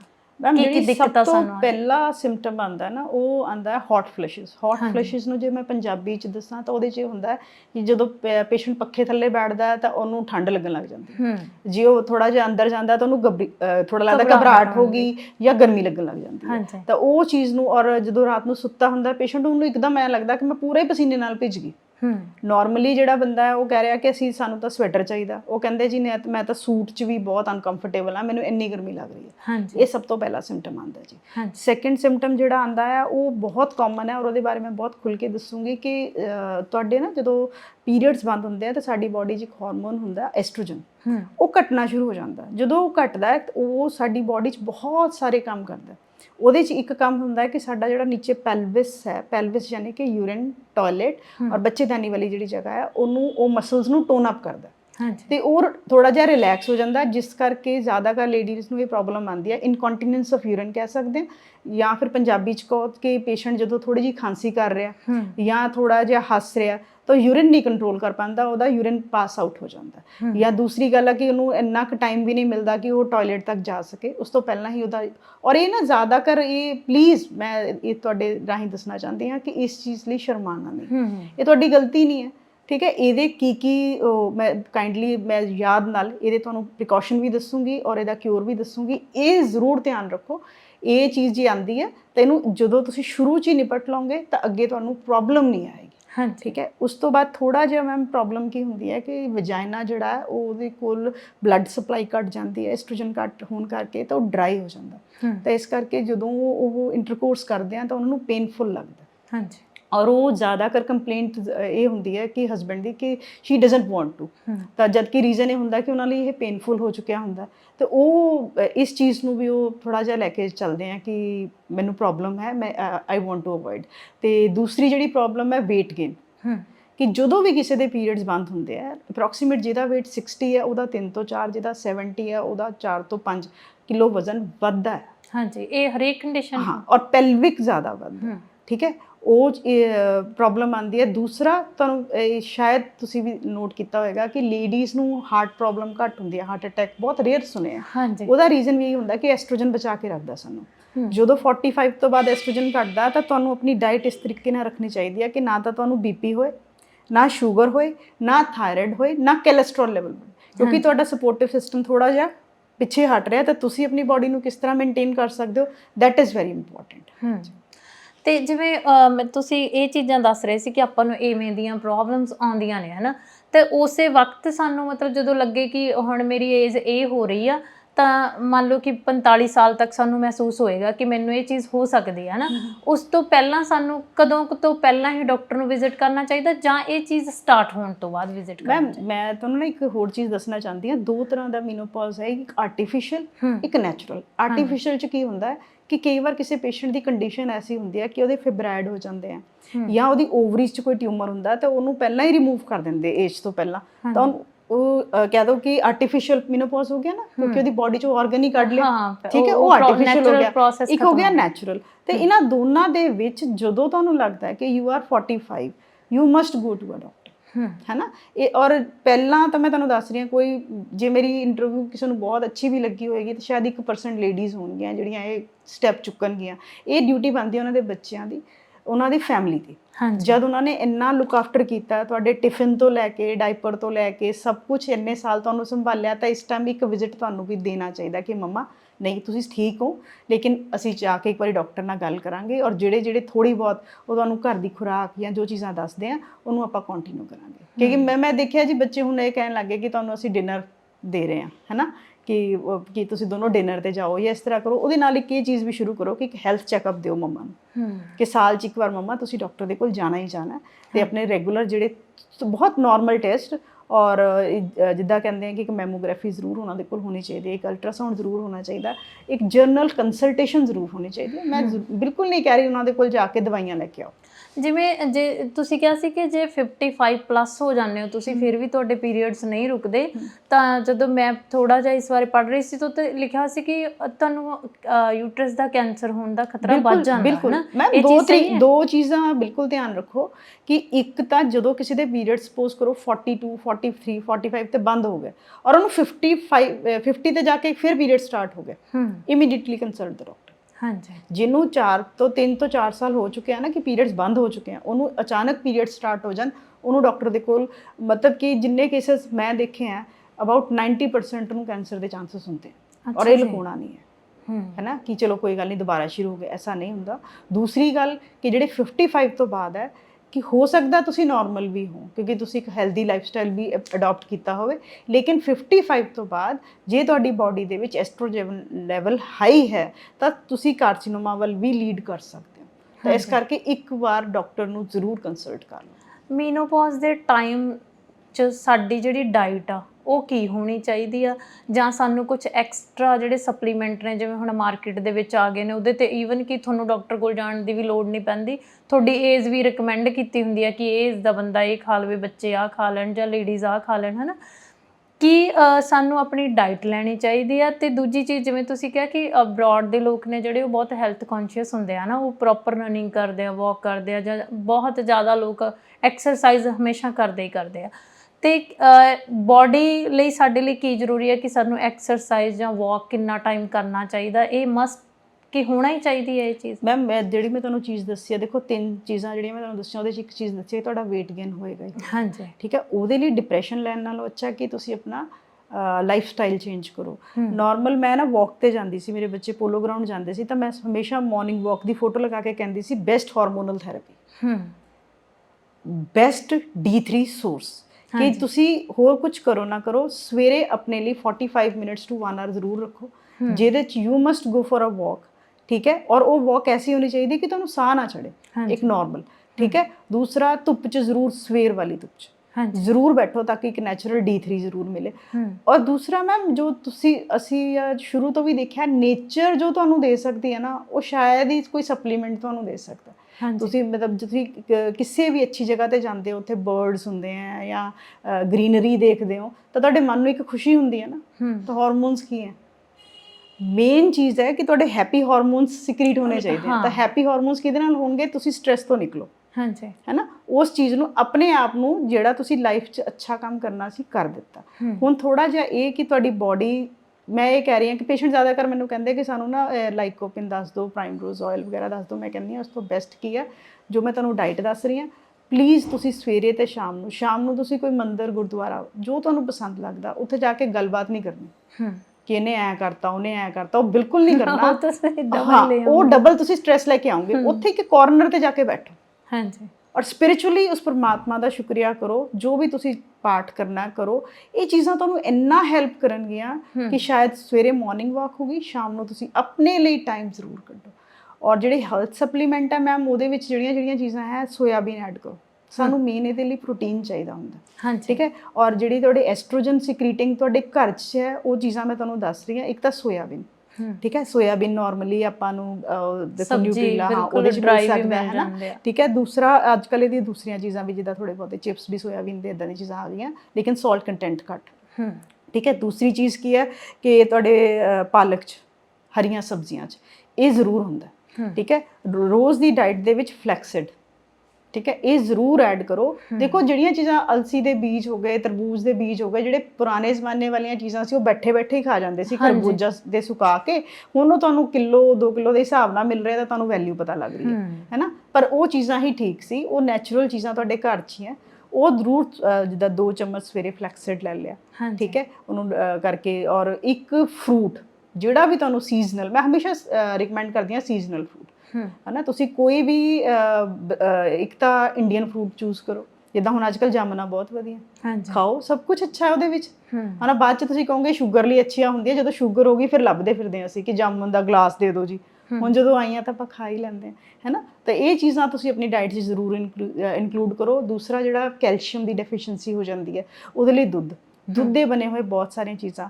45 ਤੋਂ ਬਾਅਦ ਮੈਮ ਥੋੜ੍ਹੀ ਜਿਹੀ ਪ੍ਰੋਬਲਮ ਕਈ ਪੇਸ਼ੈਂਟਸ ਨੂੰ ਇਹ ਆਉਂਦੀ ਹੈ ਕਿ ਦੁੱਧ ਪਚਦਾ ਨਹੀਂ ਹੈ, ਕਿਉਂਕਿ ਐਕਟੀਵਿਟੀ ਥੋੜ੍ਹੀ ਘੱਟ ਹੁੰਦੀ ਹੈ। ਉਹ ਕਹਿੰਦੇ ਕਿ ਸਾਨੂੰ ਤਾਂ ਇਹਦੇ ਨਾਲ ਗੈਸ ਦੀ ਪ੍ਰੋਬਲਮ ਹੋ ਜਾਂਦੀ ਹੈ ਜਾਂ ਡਕਾਰ ਆਉਂਦੇ ਆ। ਤਾਂ ਤੁਸੀਂ ਉਹਦਾ ਕੋਈ ਆਲਟਰਨੇਟ ਕਰ ਸਕਦੇ ਹੋ, ਜਿੱਦਾਂ ਤੁਸੀਂ ਪਨੀਰ ਲੈ ਲਿਆ, ਦਹੀਂ ਲੈ ਲਿਆ। ਪਰ ਪਨੀਰ ਵੀ ਮੈਂ ਇਹ ਕਹਿੰਦੀ ਹਾਂ ਕਿ ਘਰ ਦਾ ਕੱਢੋ, ਠੀਕ ਹੈ, ਥੋੜ੍ਹਾ ਜਿਹਾ ਨਿੰਬੂ ਦਾ ਸੱਤ ਮਿਲਾ ਕੇ ਜਾਂ ਜਿਸ ਤਰ੍ਹਾਂ ਵੀ ਹੈ, ਇੱਕ ਵਾਰ ਹਫਤੇ 'ਚੋਂ ਜ਼ਰੂਰ ਲਓ। ਪਾਲਕ ਪਨੀਰ ਦੀ ਸਬਜ਼ੀ ਲੈ ਲਈ, ਠੀਕ ਹੈ। ਇਹ ਚੀਜ਼ਾਂ ਤੁਸੀਂ ਡੇਲੀ ਰੂਟੀਨ 'ਚ ਜ਼ਰੂਰ, ਹਲਦੀ ਵਾਲਾ ਦੁੱਧ ਰਾਤ ਨੂੰ ਲੈਣਾ। ਇੱਕ ਨੈਚੁਰਲ ਜਿਹਾ ਤਰੀਕਾ ਦੱਸੂਗੀ, ਕੋਸਟਲੀ ਵੀ ਨਹੀਂ ਹੈ। ਹਫਤੇ 'ਚ ਇੱਕ ਵਾਰ ਐਟਲੀਸਟ ਆਪਣੀ ਬੋਡੀ ਨੂੰ ਨਾ ਡੀਟੌਕਸੀਫਾਈ ਕਰੋ। ਉਹਦਾ ਸਭ ਤੋਂ ਆਸਾਨ ਤਰੀਕਾ ਤਾਂ ਤ੍ਰਿਫਲਾ ਹੈ ਜੀ। 1 ਚਮਚ ਜਿਹੜਾ ਉਹ ਤੁਸੀਂ ਕੋਸੇ ਪਾਣੀ ਨਾਲ ਰਾਤ ਨੂੰ ਲੈ ਲਿਆ, ਉਹਦੇ ਨਾਲ ਤੁਹਾਡੀ ਬੋਡੀ ਡੀਟੌਕਸੀਫਾਈ ਹੋ ਜਾਂਦੀ ਹੈ। ਠੀਕ ਹੈ, ਹਾਂ, ਇਸ ਤੋਂ ਇਲਾਵਾ ਵੀ ਜੇ ਤੁਹਾਨੂੰ ਲੱਗਦਾ ਕਿ ਤੁਹਾਡੇ ਆਸਟੋਪੋਰੋਸਿਸ ਜ਼ਿਆਦਾ ਹੋ ਰਹੀ ਹੈ ਜਾਂ ਮੇਰੀ ਕਮਰ 'ਚ ਬਹੁਤ ਜ਼ਿਆਦਾ ਦਰਦ ਹੈ, ਤਦ ਤੁਸੀਂ ਕੈਲਸ਼ੀਅਮ ਵੱਲ ਜਾ ਸਕਦੇ ਹੋ ਜਾਂ ਪ੍ਰਾਈਮਰੋਜ਼ ਆਇਲ ਲੈ ਸਕਦੇ ਹੋ। ਪਰ ਮੈਨੂੰ ਲੱਗਦਾ ਸਾਰਾ ਕੁਝ ਤੁਹਾਡੇ ਘਰ 'ਚ ਹੈ, ਤਾਂ ਤੁਸੀਂ ਆਪਣੀ ਡਾਈਟ ਹੀ ਅੱਛੀ ਕਰ ਲਓ। ਨਾਰਮਲੀ ਜਿਹੜੀ ਹੈ ਡਾਈਟ ਤੁਸੀਂ ਜਿਹੜੀ ਲੈਣੀ ਹੈ, ਉਹ ਇਸ ਤਰ੍ਹਾਂ ਦੀ ਲੈਣੀ ਹੈ ਕਿ ਕਾਰਬੋਹਾਈਡਰੇਟਸ ਘੱਟ ਕਰ ਦਿਓ, ਕਿਉਂਕਿ ਤੁਸੀਂ ਆਲਰੇਡੀ weight gain ਵੱਲ ਜਾਣਾ। ਪ੍ਰੋਟੀਨ ਡਾਈਟ ਲਓ, ਔਰ ਐਸੀ ਡਾਈਟ ਲਓ ਜਿਹੜੀ ਹਲਕੀ ਹੋਏ ਔਰ ਤੁਹਾਨੂੰ ਪਚ ਜਾਏ। ਹਾਂਜੀ, ਜਿਵੇਂ ਅੱਜ ਕੱਲ੍ਹ ਨਾ ਹਰ ਬੰਦਾ ਗੂਗਲ ਤੇ ਬਹੁਤ ਸਾਰੇ ਡਾਈਟ ਚਾਰਟ ਪਏ ਹੁੰਦੇ ਆ ਹਨਾ, ਅਸੀਂ ਨਾ ਮਤਲਬ ਸਾਨੂੰ ਕੋਈ ਉਹਨਾਂ ਬਾਰੇ ਅਸੀਂ ਅਵੇਅਰ ਵੀ ਨਹੀਂ ਹੁੰਦੇ, ਅਸੀਂ ਵੈਸੇ ਹੀ ਫੋਲੋ ਕਰਨ ਲੱਗ ਜਾਂਦੇ ਹਾਂ ਤੇ ਸਾਨੂੰ ਪਤਾ ਵੀ ਨਹੀਂ ਹੁੰਦਾ ਕਿ ਇਹਦਾ ਸਾਡੀ ਬਾਡੀ ਤੇ ਕੀ ਫਰਕ ਪਏਗਾ, ਜਾਂ ਚੰਗਾ ਪਏਗਾ ਜਾਂ ਮਾੜਾ ਪਏਗਾ। ਹਾਂਜੀ ਤੇ ਜਿਵੇਂ ਆਪਾਂ ਕਹਿੰਦੇ ਹੁੰਦੇ ਕਿ ਛੋਟੇ ਬੂਟੇ ਨੂੰ ਹੀ ਚੰਗੀ ਡਾਈਟ ਖੁਰਾਕ ਦੇਣੀ ਚਾਹੀਦੀ ਹੈ ਹਨਾ, ਤੇ ਵੱਡਾ ਦਰਖਤ ਹੋਏ ਤਾਂ ਤੁਸੀਂ ਫਿਰ ਜਿੰਨਾ ਮਰਜ਼ੀ ਕੁਛ ਪਾ ਲਓ, ਉਹ ਜੜ ਉਹੀ ਰਹੇਗੀ ਜੋ ਬਿਲਕੁਲ ਛੋਟੇ ਹੁੰਦੇ। ਤੇ ਮੈਨੂੰ ਤਾਂ ਇਹ ਵੀ ਸਗੋਂ ਚੀਜ਼ ਲੱਗਦੀ ਹੈ ਕਿ ਜਿਹੜੀ ਤਿਆਰੀ ਤੁਸੀਂ 40 ਸਾਲ ਦੀ ਉਮਰ 'ਚ ਜਾ ਕੇ ਕਰ ਰਹੇ ਹੋ, ਉਹ ਤੁਹਾਨੂੰ ਤੁਹਾਡੀ ਅਰਲੀ ਏਜ ਤੋਂ ਹੀ ਕਰਨੀ ਚਾਹੀਦੀ ਹੈ ਨਾ। ਮੈਂ ਤਾਂ ਹਰ ਮਤਲਬ ਦੇਖੋ, ਚਾਹੇ ਮੇਲ ਹੈ ਚਾਹੇ ਫੀਮੇਲ ਹੈ, ਸਟ੍ਰੈਸ ਮੇਲ ਨੂੰ ਵੀ ਘੱਟ ਨਹੀਂ ਹੁੰਦਾ, ਲੇਕਿਨ ਤੁਸੀਂ ਆਪਣੀ ਏਜ ਦੇ ਹਿਸਾਬ ਦੇ ਨਾਲ ਆਪਣਾ ਡਾਈਟ ਪਲਾਨ, ਆਪਣੀ ਐਕਟੀਵਿਟੀ ਸ਼ੁਰੂ ਤੋਂ ਤੁਸੀਂ ਦੇਖੋ, ਪਹਿਲਾਂ 10 ਸਾਲ ਦਾ ਬੱਚਾ ਮਦਰ ਦੇ ਹੱਥ 'ਚ ਹੀ ਹੁੰਦਾ, ਉਸ ਤੋਂ ਬਾਅਦ ਜਿਸ ਤਰ੍ਹਾਂ ਏਜ ਵੱਧਦੀ ਹੈ, ਆਪਣੀ ਡਾਈਟ ਜਿਹੜੀ ਹੈ ਜੰਕ ਫੂਡ ਅਵੋਇਡ ਕਰੋ। ਤੁਹਾਡੀ ਫੈਮਿਲੀ ਮਤਲਬ ਘਰ ਦੇ ਵਿੱਚ ਮਤਲਬ ਕਹਿ ਲਓ 15 ਦਿਨਾਂ 'ਚ ਇੱਕ ਵਾਰ ਜੇ ਤੁਸੀਂ ਬਾਹਰ ਖਾਣਾ ਖਾਣਾ ਹੈ ਤਾਂ ਬਾਹਰ ਚਲੇ ਜਾਓ, ਕੋਈ ਪ੍ਰੋਬਲਮ ਨਹੀਂ ਹੈ। ਉਸ ਤੋਂ ਇਲਾਵਾ ਪੂਰੇ 15 ਦਿਨ ਕੁਝ ਨਹੀਂ ਆਉਣਾ ਚਾਹੀਦਾ। ਹਾਂਜੀ, ਕਿਉਂਕਿ ਤੁਹਾਡੇ ਬੱਚੇ ਨੂੰ ਪਤਾ ਹੋਣਾ ਚਾਹੀਦਾ ਕਿ ਫਰੂਟ ਔਰ ਜਿਹੜੀ ਮੈਂ ਲੈਣੀ ਐਸ ਸੱਚ ਲਓ, ਡੋਂਟ ਇੰਡਲਜ ਇਨ ਕਿ ਇਹਨੇ ਪੱਕਾ ਸਮੂਦੀ ਹੀ ਲੈਣੀ ਹੈ ਜਾਂ ਇਹਨੇ ਇਸ ਤਰੀਕੇ ਨਾਲ ਲੈਣਾ ਹੈ। ਸਮੂਦੀ ਦਾ ਵੀ ਮੈਂ ਤੁਹਾਨੂੰ ਇੱਕ ਚੀਜ਼ ਦੱਸਦੀ ਹਾਂ, ਕਈ ਚੀਜ਼ਾਂ ਜਿਹੜੀਆਂ ਹੁੰਦੀਆਂ ਨਾ ਉਹ ਨਹੀਂ ਆਪਸ 'ਚ ਕੋਰਿਲੇਟ ਕਰ ਰਹੀਆਂ ਹੁੰਦੀਆਂ। ਜਿੱਦਾਂ ਕਈ ਵਾਰ ਕਹਿ ਦਿੰਦੇ ਜੀ ਆਲੂ ਬੁਖਾਰਾ ਔਰ ਦਹੀਂ ਨੂੰ ਮਿਕਸ ਕਰ ਲਓ, ਉਹ ਨਹੀਂ ਸਮੂਦੀ, ਉਹ ਤਾਂ ਸਿਰਫ ਇੱਕ ਰੀਲ ਬਣਾਉਣ ਲਈ ਉਹਨੇ ਤੁਹਾਨੂੰ ਦੱਸ ਦਿੱਤਾ। ਬਿਲਕੁਲ, ਫਰੂਟ ਤੇ ਵੈਜੀਟੇਬਲਸ ਇਕੱਠੀਆਂ ਮਤਲਬ ਕਰ ਦੁੱਧ ਔਰ ਤੁਸੀਂ ਸਿਟਰਸ ਫਰੂਟ ਨੂੰ ਕਿੱਦਾਂ ਇਕੱਠਾ ਕਰ ਸਕਦੇ ਹੋ? ਉਹਨਾਂ ਦਾ ਚੈਨਲ ਦੇਖ ਕੇ ਨਾ ਕਰੋ। ਮੈਂ ਤੁਹਾਨੂੰ ਐਸ ਸੱਚ ਕਹਿ ਰਹੀ ਹਾਂ ਕਿ ਇਹਨਾਂ ਦੇ ਟਾਈਮਿੰਗ ਅਲੱਗ-ਅਲੱਗ ਰੱਖੋ। ਫਰੂਟ ਦਾ ਟਾਈਮ ਅਲੱਗ ਹੁੰਦਾ ਔਰ ਮਿਲਕ ਪ੍ਰੋਡਕਟ ਦਾ ਟਾਈਮ ਅਲੱਗ ਹੁੰਦਾ। ਜੋ ਪੁਰਾਣੇ ਟਾਈਮ ਦਾ ਸਮਾਂ ਸੀ, ਉਹੀ ਜਿਹੜੀ ਗੱਲ ਕਹਿੰਦੇ ਸੀ, ਠੀਕ ਹੈ ਦੁਪਹਿਰ ਨੂੰ ਦਹੀਂ ਖਾਓ, ਰਾਤ ਨੂੰ ਦਹੀਂ ਦੀ ਜਗ੍ਹਾ ਦੁੱਧ ਲੈ ਲਓ, ਹਲਦੀ ਵਾਲਾ ਦੁੱਧ ਲਓ। ਇਹ ਚੀਜ਼ਾਂ ਜ਼ਿਆਦਾ ਅੱਛਾ ਕਰਦੀਆਂ। ਮੈਂ ਤਾਂ ਵੈਸੇ ਇਹਨਾਂ ਚੀਜ਼ਾਂ ਤੇ ਵੀ ਹੈਰਾਨ ਹੋ ਜਾਂਦੀ ਹਾਂ ਕਿ ਸਾਡੇ ਜਿਹੜੇ ਬਜ਼ੁਰਗ ਸੀਗੇ ਨਾ, ਸਾਡੇ ਦਾਦੇ ਪੜਦਾਦੇ, ਆਪਾਂ ਦੇਖਦੇ ਹਾਂ ਆਪਣੇ ਪੇਰੈਂਟਸ ਨੂੰ ਵੀ ਦੇਖਦੇ ਹਾਂ, ਜਿਹੜੀ ਡਾਈਟ ਖਾ ਕੇ ਉਹ 80-90 ਸਾਲ ਜਾਂ 100 ਸਾਲ ਤੱਕ ਵੀ ਆਪਣੇ ਘਰਾਂ 'ਚ ਬਜ਼ੁਰਗ ਜਿਉਏ ਨੇ, ਤੇ ਅਸੀਂ ਉਹਦੇ ਤੇ ਭਰੋਸਾ ਛੱਡ ਕੇ ਅਸੀਂ ਆਪਣੇ ਲਈ ਇੱਕ ਨਵੇਂ ਤਰੀਕੇ ਦੀ ਡਾਈਟ ਚਾਹੁੰਦੇ ਹਾਂ, ਜਿਹੜਾ ਇੱਕ ਤਰ੍ਹਾਂ ਨਾਲ ਸਾਡੇ ਤੇ ਐਕਸਪੈਰੀਮੈਂਟ ਹੀ ਆ। ਸਾਨੂੰ ਪਤਾ ਵੀ ਨਹੀਂ ਕਿ ਇਹ ਵਰਕ ਕਰੂਗਾ ਜਾਂ ਨਹੀਂ ਕਰੂਗਾ, ਹੈ ਨਾ। ਮੈਂ ਪੇਸ਼ੈਂਟ ਨੂੰ ਇੱਕ ਗੱਲ ਕਹਿੰਦੀ ਹਾਂ ਕਿ ਜਦੋਂ ਸਾਡੇ ਬਜ਼ੁਰਗ ਕਹਿੰਦੇ ਸੀ, ਮੈਂ ਤਾਂ ਮੰਨਦੀ ਸੀ ਜੀ, ਮੈਂ ਬਾਕੀਆਂ ਨੂੰ ਵੀ ਗੱਲ ਕਰ ਰਹੀ ਹਾਂ ਕਿ ਨਾ ਦੇਸੀ ਘਿਓ ਬਹੁਤ ਅੱਛਾ ਹੁੰਦਾ, ਗਾਂ ਦਾ ਘਿਓ ਬਹੁਤ ਅੱਛਾ ਹੁੰਦਾ। ਮੈਂ ਕਿਹਾ ਤੁਸੀਂ ਲੋਕਾਂ ਨੇ ਸਾਰੇ ਐਕਸਪੈਰੀਮੈਂਟ ਕਰਕੇ ਦੇਖ ਲਏ, ਡਾਲਡਾ ਆਇਆ, आपने जब तक उसको पीक पे नहीं पहुंचा, मतलब ਉਹਦੀ ਕੰਪਨੀ ਪੀਕ ਤੇ ਨਹੀਂ ਪਹੁੰਚ ਗਈ, ਤੁਸੀਂ ਛੱਡਿਆ ਨਹੀਂ। ਫਿਰ ਰਿਫਾਈਨਡ ਆਇਆ, ਠੀਕ ਹੈ। ਉਸ ਤੋਂ ਬਾਅਦ ਹੋਰ ਨਏ ਐਕਸਪੈਰੀਮੈਂਟ ਆ ਰਹੇ, ਔਰ ਜਦੋਂ ਅਮਰੀਕਾ ਨੇ ਕਹਿਤਾ ਕਿ ਨਹੀਂ ਜੀ ਸਭ ਤੋਂ ਵਧੀਆ ਤਾਂ ਗਾਂ ਦਾ ਘਿਓ ਹੀ ਆ, ਫਿਰ ਤੁਸੀਂ ਉਹਨੂੰ ਹਾਰਵੈਸਟਿੰਗ ਉਹਨਾਂ ਤੋਂ ਮੰਗਵਾਉਣਾ ਸ਼ੁਰੂ ਕਰ ਦਿੱਤਾ ਕਿ ਸਾਨੂੰ ਜਿਹੜੀ ਮਰਜ਼ੀ ਕੀਮਤ ਤੇ ਮਿਲੇ ਅਸੀਂ ਲੈ ਲਾਂਗੇ।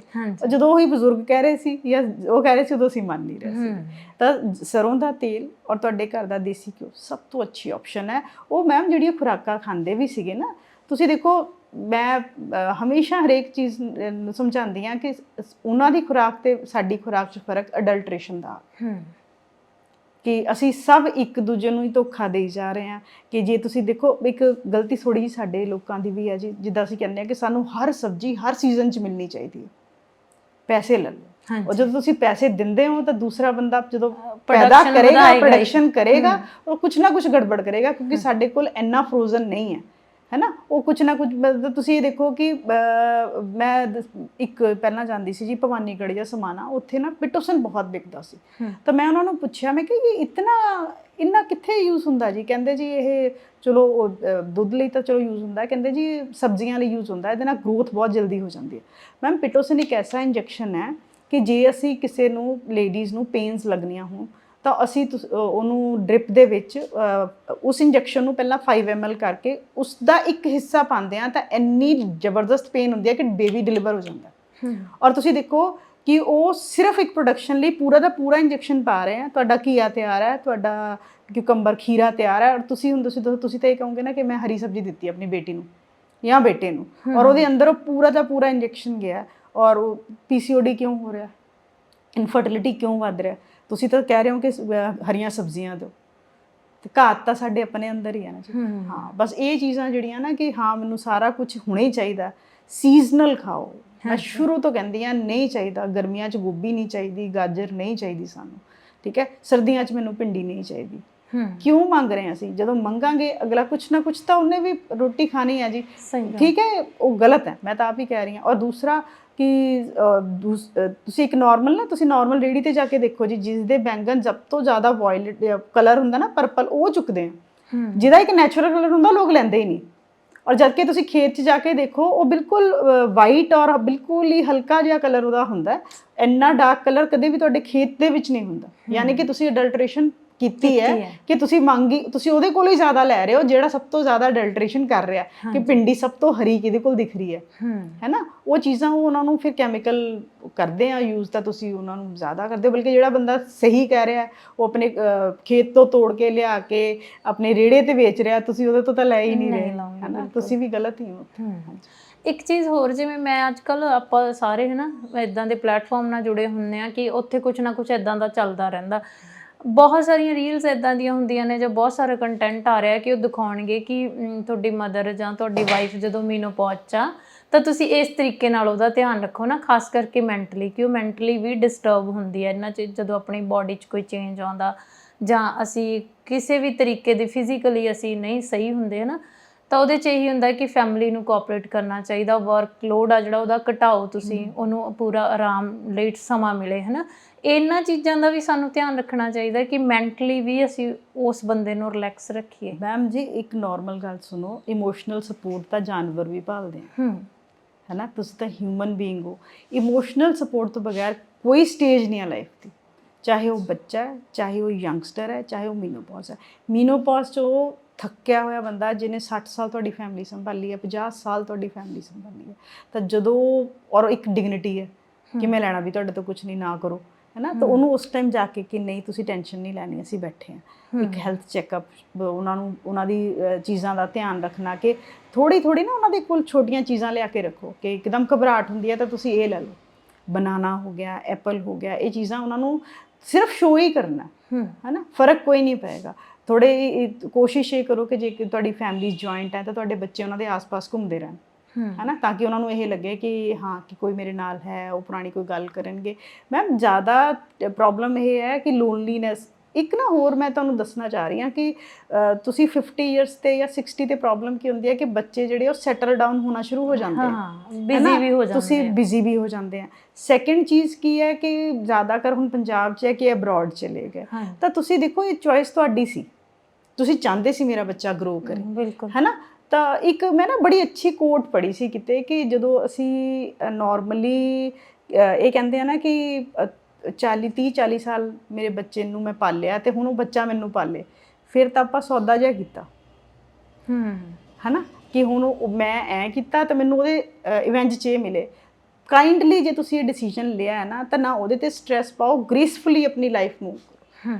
ਮਤਲਬ ਕਿ ਠੀਕ ਹੈ ਬੱਚਿਆਂ ਨੂੰ ਰਿਸਪੈਕਟ ਜ਼ਰੂਰ ਕਰਨੀ ਚਾਹੀਦੀ ਹੈ, ਆਸ-ਪਾਸ ਜ਼ਰੂਰ ਰਹਿਣਾ ਚਾਹੀਦਾ, ਲੇਕਿਨ ਇਮੋਸ਼ਨਲ ਡਿਸਟਰਬੈਂਸ ਨਾਲ ਫੈਮਿਲੀ ਨਹੀਂ ਖਰਾਬ ਹੋਣੀ ਚਾਹੀਦੀ।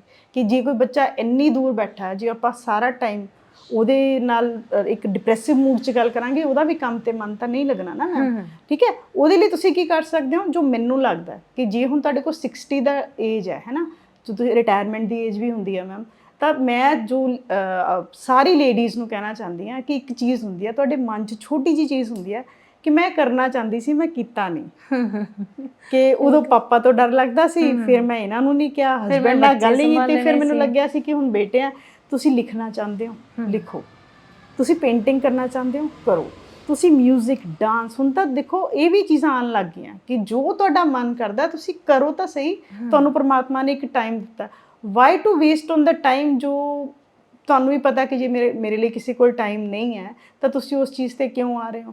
ਤੁਸੀਂ ਆਪਣੇ ਆਪ ਨੂੰ ਇੰਨਾ ਇੰਡਲਜ ਕਰੋ ਕਿ ਤੁਸੀਂ ਵੀ ਗ੍ਰੇਸਫੁਲ ਲਾਈਫ ਜੀ ਸਕੋ, ਔਰ ਦੇਖੋ ਤੁਸੀਂ ਇੰਨੀ ਡਿਗਨਿਟੀ ਨਾਲ ਇੱਥੇ ਤੱਕ ਪਹੁੰਚੇ ਹੋ, ਤਾਂ ਇੱਕ ਇੰਨਾ ਤੁਸੀਂ ਵੀ ਧਿਆਨ ਰੱਖੋ ਕਿ ਮੈਂ ਆਪਣੇ ਆਪ ਨੂੰ ਆਕਿਊਪਾਈ ਕਿੱਦਾਂ ਕਰ ਸਕਦੀ। ਬਿਲਕੁਲ ਠੀਕ ਹੈ। ਪਹਿਲੇ ਟਾਈਮ 'ਚ ਤੁਸੀਂ ਜਿਹੜਾ ਕੰਮ ਕੀਤਾ ਉਹ ਠੀਕ ਹੈ, ਇੱਕ ਛੋਟਾ ਜਿਹਾ ਮੈਂ ਕਹਿੰਦੀ ਹਾਂ ਕਿ ਇੱਕ ਛੋਟਾ ਜਿਹਾ ਸੋਸ਼ਲ ਸਰਕਲ ਬਣਾਓ ਕਿ ਮੈਂ ਸ਼ਾਮ ਟਾਈਮ ਇਹਨਾਂ ਬੱਚਿਆਂ ਨੂੰ ਪੜ੍ਹਾਉਂਗੀ, ਜਿਹਨੂੰ ਸਿਲਾਈ ਕਢਾਈ ਆਉਂਦੀ ਹੈ ਕਿ ਮੈਂ ਬੱਚੀ ਨੂੰ ਕਿਸੇ ਨੂੰ ਸਿਖਾਉਂਗੀ।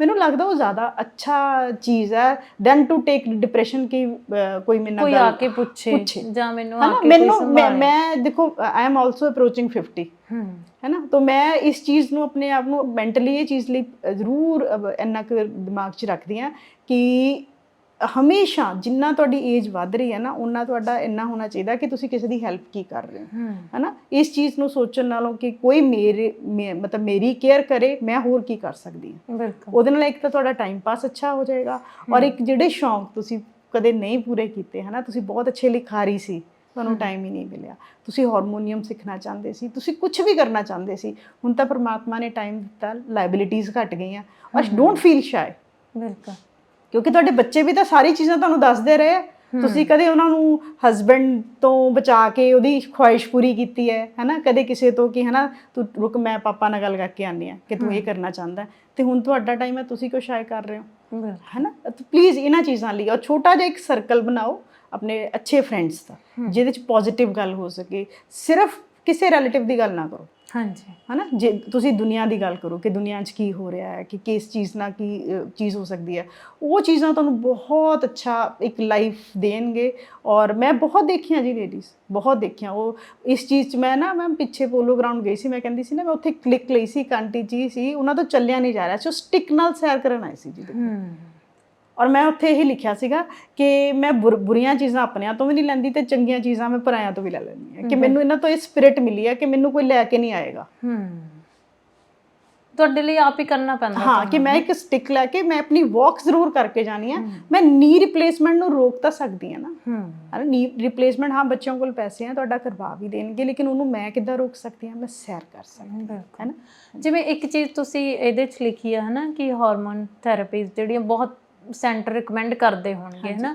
ਮੈਂ ਤੁਹਾਨੂੰ ਉਹ ਯੂਰਿਨ ਵਾਲਾ ਦੱਸਦਾ, ਜਿਹੜੀ ਪਿਸ਼ਾਬ ਦੀ ਪ੍ਰੋਬਲਮ ਹੈ। ਬਿਲਕੁਲ, ਹਾਂ, ਉਹਦੇ ਵਿੱਚ ਜਿਹੜੀ ਮੇਨ ਪ੍ਰੋਬਲਮ ਹੈ ਕਿ ਜਿੱਦਾਂ ਕਹਿੰਦੇ ਆ ਕਿ ਖਾਂਸੀ ਕਰਦੇ ਹੋਏ ਜਾਂ ਹੱਸਦੇ ਹੋਏ ਅਚਾਨਕ ਹੀ ਯੂਰਿਨ ਪਾਸ ਹੋ ਜਾਂਦਾ, ਉਹ ਬਹੁਤ ਕਾਮਨ ਪ੍ਰੋਬਲਮ ਹੈ। ਉਹਦੇ ਲਈ ਸਭ ਤੋਂ ਅੱਛਾ ਤਰੀਕਾ ਕੀ ਹੁੰਦਾ, ਪੈਲਵਿਕ ਫਲੋਰ ਐਕਸਰਸਾਈਜ਼। ਹਾਂਜੀ, ਉਹਦੇ ਵਿੱਚ ਕੀ ਹੁੰਦਾ, ਸਾਡੇ ਨੀਚੇ 3 ਜਗ੍ਹਾ ਹੁੰਦੇ, ਇੱਕ ਤਾਂ ਯੂਰਿਨ ਪਾਸ ਕਰਨ ਲਈ ਪਿਸ਼ਾਬ ਵਾਲੀ, ਇੱਕ ਜਿਹੜੀ ਬੱਚੇਦਾਨੀ ਲਈ ਵਜਾਈਨਾ ਜਿਹਨੂੰ ਕਹਿੰਦੇ ਆ, ਇੱਕ ਪਿੱਛੇ ਏਨਸ ਜਿਹਨੂੰ ਟਾਇਲਟ ਵਾਲੀ ਜਗ੍ਹਾ ਕਹਿੰਦੇ ਆ। ਉਸ ਐਕਸਰਸਾਈਜ਼ ਦਾ ਸਭ ਤੋਂ ਅੱਛਾ ਤਰੀਕਾ ਹੈ ਕਿ ਜਿਹੜੀ ਟਾਇਲਟ ਵਾਲੀ ਜਗ੍ਹਾ ਹੈ ਉਹਨੂੰ ਅੰਦਰ ਵੱਲ ਖਿੱਚਣਾ। ਔਰ ਜਦੋਂ ਤੁਸੀਂ ਪ੍ਰੋਪਰ ਅੰਦਰ ਵੱਲ ਖਿੱਚੋਗੇ ਤੇ ਜਿਹੜਾ ਵਜਾਈਨਾ ਔਰ ਯੂਰਿਨ ਵਾਲੀ ਜਗ੍ਹਾ ਉਹ ਵੀ ਅੰਦਰ ਹੀ ਖਿੱਚੇ ਜਾਂਦੇ।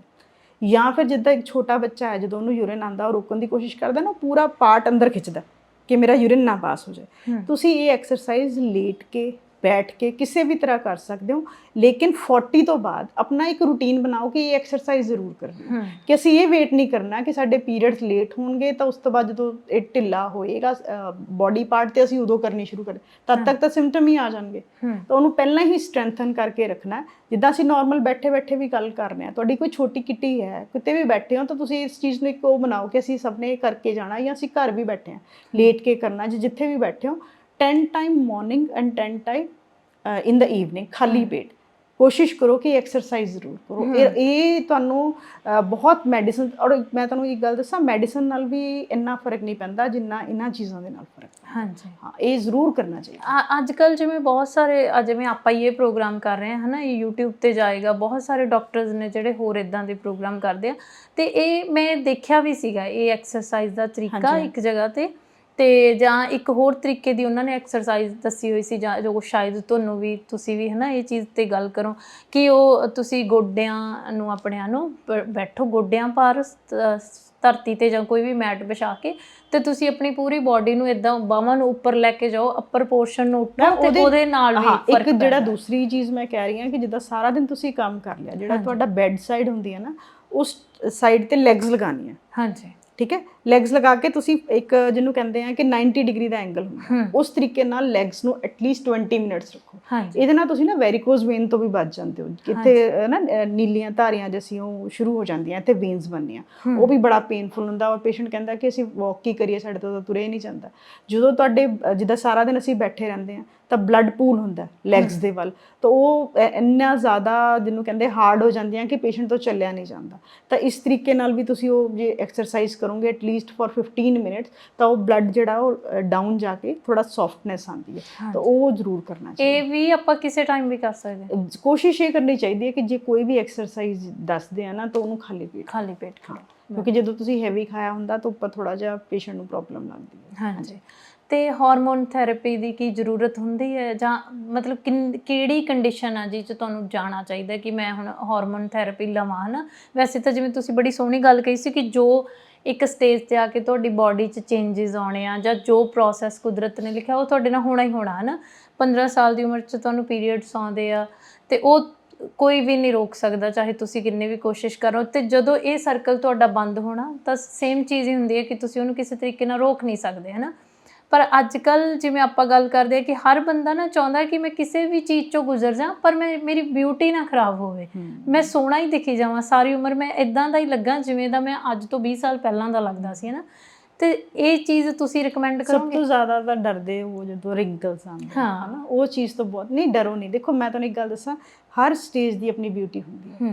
ਜ਼ਿਆਦਾਤਰ ਮੈਨੂੰ ਇਹ ਲੱਗਦਾ ਕਿ ਜਿਹੜਾ ਯੂਥ ਏਜ ਹੈ ਨਾ ਉਹ ਧੱਕੇ ਜ਼ਿਆਦਾ ਦਿੰਦੀ ਹੈ, ਤੇ ਇਹ ਏਜ ਤੁਹਾਨੂੰ ਗ੍ਰੇਸ ਥੋੜਾ ਸਟੇਬਲ ਵੀ ਕਰ ਹਾਂ ਹੈ ਨਾ, ਤੁਹਾਡਾ ਐਕਸਪੀਰੀਅੰਸ ਹੁੰਦਾ, ਤੁਹਾਨੂੰ ਯੰਗ ਏਜ 'ਚ ਤੁਸੀਂ ਸਭ 'ਤੇ ਰਿਲਾਈ ਕਰਦੇ ਹੋ। ਏਜ ਤੁਹਾਨੂੰ ਸਿਖਾ ਦਿੰਦੀ ਹੈ ਕਿ ਹਰ ਬੰਦਾ ਨਹੀਂ ਐਸਾ ਹੈ ਕਿ ਜਿਹਦੇ ਤੇ ਅਸੀਂ ਰਿਲਾਈ ਕਰ ਸਕਦੇ ਹਾਂ, ਤਾਂ ਇਹਦਾ ਵੀ ਵੈਲਕਮ ਕਰੋ ਹੈ ਨਾ। ਇਹਨੇ ਤੁਹਾਨੂੰ ਬਹੁਤ ਕੁਝ ਅੱਛਾ ਦਿੱਤਾ, ਔਰ ਸਭ ਤੋਂ ਜਿਹੜੀ ਚੀਜ਼ ਹੈ ਕਿ ਇੱਕ ਰਿਸਪੈਕਟ ਮਿਲਣੀ ਸ਼ੁਰੂ ਹੋ ਜਾਂਦੀ ਹੈ ਨਾ। ਤੇ ਹਾਰਮੋਨਲ ਥੈਰੇਪੀ ਜਿਹੜੀ ਤੁਸੀਂ ਗੱਲ ਪੁੱਛੀ ਹੈ, ਦੇਖੋ ਮੈਂ ਐਜ਼ ਅ ਡਾਕਟਰ ਕਹਿ ਲਓ ਜਾਂ ਐਜ਼ ਅ ਤੁਹਾਡਾ ਫੈਮਿਲੀ ਮੈਂਬਰ ਕਹਿ ਲਓ, ਮੈਂ ਥੋੜਾ ਜਿਹਾ ਅਵੋਇਡ ਕਰਦੀ ਹਾਂ। ਮੈਂ ਹਮੇਸ਼ਾ ਕਹਿੰਦੀ ਹਾਂ, ਚਾਹੇ ਉਹ ਬੱਚੀ ਹੈ, ਚਾਹੇ ਉਹ ਯੰਗਸਟਰ ਹੈ, ਚਾਹੇ ਪ੍ਰੈਗਨੈਂਸੀ ਹੈ, ਚਾਹੇ ਮੀਨੋਪੌਜ਼ ਹੈ, ਜੇ ਕੁਦਰਤ ਨੇ ਬੰਦ ਕੀਤਾ ਤਾਂ ਉਹਦਾ ਕੋਈ ਮਤਲਬ ਸੀ ਕਿ ਤੁਹਾਡੀ ਬੋਡੀ 'ਚ ਐਸਟ੍ਰੋਜਨ ਹੁਣ ਨਹੀਂ ਰਹਿਣਾ ਚਾਹੀਦਾ।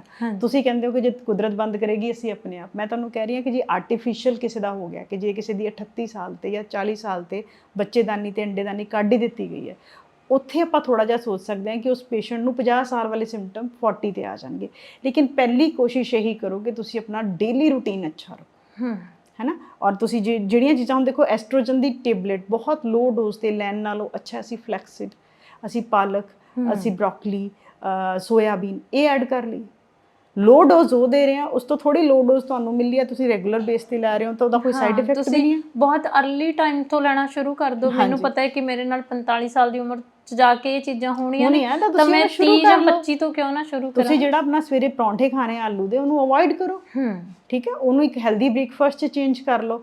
ਤੁਸੀਂ ਇਹ ਕਹਿੰਦੇ ਹੋ ਆਲੂ ਦੇ ਪਰੌਂਠੇ ਖਾਣ ਤੋਂ ਬਾਅਦ ਮੈਂ ਇੱਕ ਗੋਲੀ ਖਾ ਲੂੰਗੀ, ਨਾ ਖਾਓ ਨਾ, ਤੁਸੀਂ ਉਸ ਚੀਜ਼ ਨੂੰ ਅਵੋਇਡ ਕਰ ਲਓ। ਤੁਸੀਂ ਕੋਈ ਡਾਈਟ ਐਸੀ ਲਓ ਜਿਹੜੀ ਤੁਹਾਨੂੰ, ਦੇਖੋ ਨਾਰਮਲੀ ਅਸੀਂ ਕਹਿੰਦੇ ਹਾਂ ਕਿ 3 ਟਾਈਮ ਖਾਣਾ ਚਾਹੀਦਾ, ਲੇਕਿਨ ਜੇ ਇਸ ਸਟੇਜ ਦੇ ਵਿੱਚ ਤੁਹਾਡੇ ਕੋਲ ਛੋਟੇ ਸਨੈਕਸ ਹੋਣੇ ਚਾਹੀਦੇ ਆ, ਔਰ ਖਾਣਾ ਇੰਨਾ ਖਾਓ ਜਿਹੜਾ ਡਾਈਜੈਸਟ ਹੋ ਜਾਏ, ਔਰ ਫਿਰ ਉਸ ਤੋਂ ਬਾਅਦ ਤੁਸੀਂ ਅਗਲੀ ਡਾਈਟ ਲਓ। ਠੀਕ ਹੈ, ਇਹ ਚੀਜ਼ਾਂ। ਔਰ ਹਾਰਮੋਨਲ ਥੈਰੇਪੀ ਸਿਰਫ ਉਹਨਾਂ ਨੂੰ ਜਿਨ੍ਹਾਂ ਨੂੰ ਬਹੁਤ ਐਕਸਟ੍ਰੀਮ ਹੈ, ਉਹ ਵੀ ਜਿਹੜੇ ਵੀ ਪੇਸ਼ੈਂਟ ਅਗਰ ਲੈ ਵੀ ਰਹੇ ਆ, ਤਾਂ ਮੈਂ ਇਹ ਜ਼ਰੂਰ ਉਹਨਾਂ ਨੂੰ ਰਿਕਮੈਂਡ ਕਰੂੰਗੀ ਕਿ ਪਲੀਜ਼ ਆਪਣਾ ਇੱਕ ਸਕਰੀਨਿੰਗ ਜ਼ਰੂਰ ਕਰਵਾਓ ਹੈ ਨਾ, ਕਿ after 1 year you should have a report of pap smear, ਕਿ ਕੋਈ ਸਰਵਾਈਕਲ ਕੈਂਸਰ ਦਾ ਚਾਂਸ ਤਾਂ ਨਹੀਂ ਬਣ ਰਿਹਾ, mammography, ultrasonography. If you want to take these kind of therapies, ਤਾਂ ਤੁਹਾਨੂੰ ਚਲੋ ਇੱਕ ਰੂਟੀਨ ਸਕਰੀਨਿੰਗ ਤਾਂ ਹਰ ਮੀਨੋਪੌਜ਼ ਲੇਡੀ ਦੀ ਹੋਣੀ ਚਾਹੀਦੀ ਹੈ। ਲੇਕਿਨ ਜੇ ਕਿਸੇ ਨੂੰ ਲੱਗ ਰਿਹਾ ਕਿ ਮੈਂ ਹਾਰਮੋਨਲ ਥੈਰੇਪੀ ਲੈਣੀ ਹੈ, ਤਾਂ ਉਹਦੇ ਲਈ ਬੈਸਟ ਤਰੀਕਾ ਇਹੀ ਹੈ ਕਿ ਉਹ ਆਪਣੀ ਸਕਰੀਨਿੰਗ ਜ਼ਰੂਰ ਕਰਾਉਣ, ਅਦਰਵਾਈਜ਼ ਅਵੋਇਡ ਕਰਨ ਜੋ ਤੁਹਾਡੇ ਹੱਥ 'ਚ ਹੈ। ਦੇਖੋ ਉਸ ਐਸਟ੍ਰੋਜਨ ਨੂੰ ਤੁਸੀਂ ਸਵੇਰੇ ਵਾਕ ਕਰਕੇ ਵੀ ਕਰ ਸਕਦੇ ਹੋਗੇ, ਨੇਚਰ 'ਚ ਜਾ ਕੇ ਵੀ ਕਰ ਸਕਦੇ ਹੋ, ਆਪਣੇ ਆਪ ਨੂੰ ਵੇਟ ਗੇਨ ਤੋਂ ਬਚਾ ਕੇ ਵੀ ਕਰ ਸਕਦੇ ਹੋ।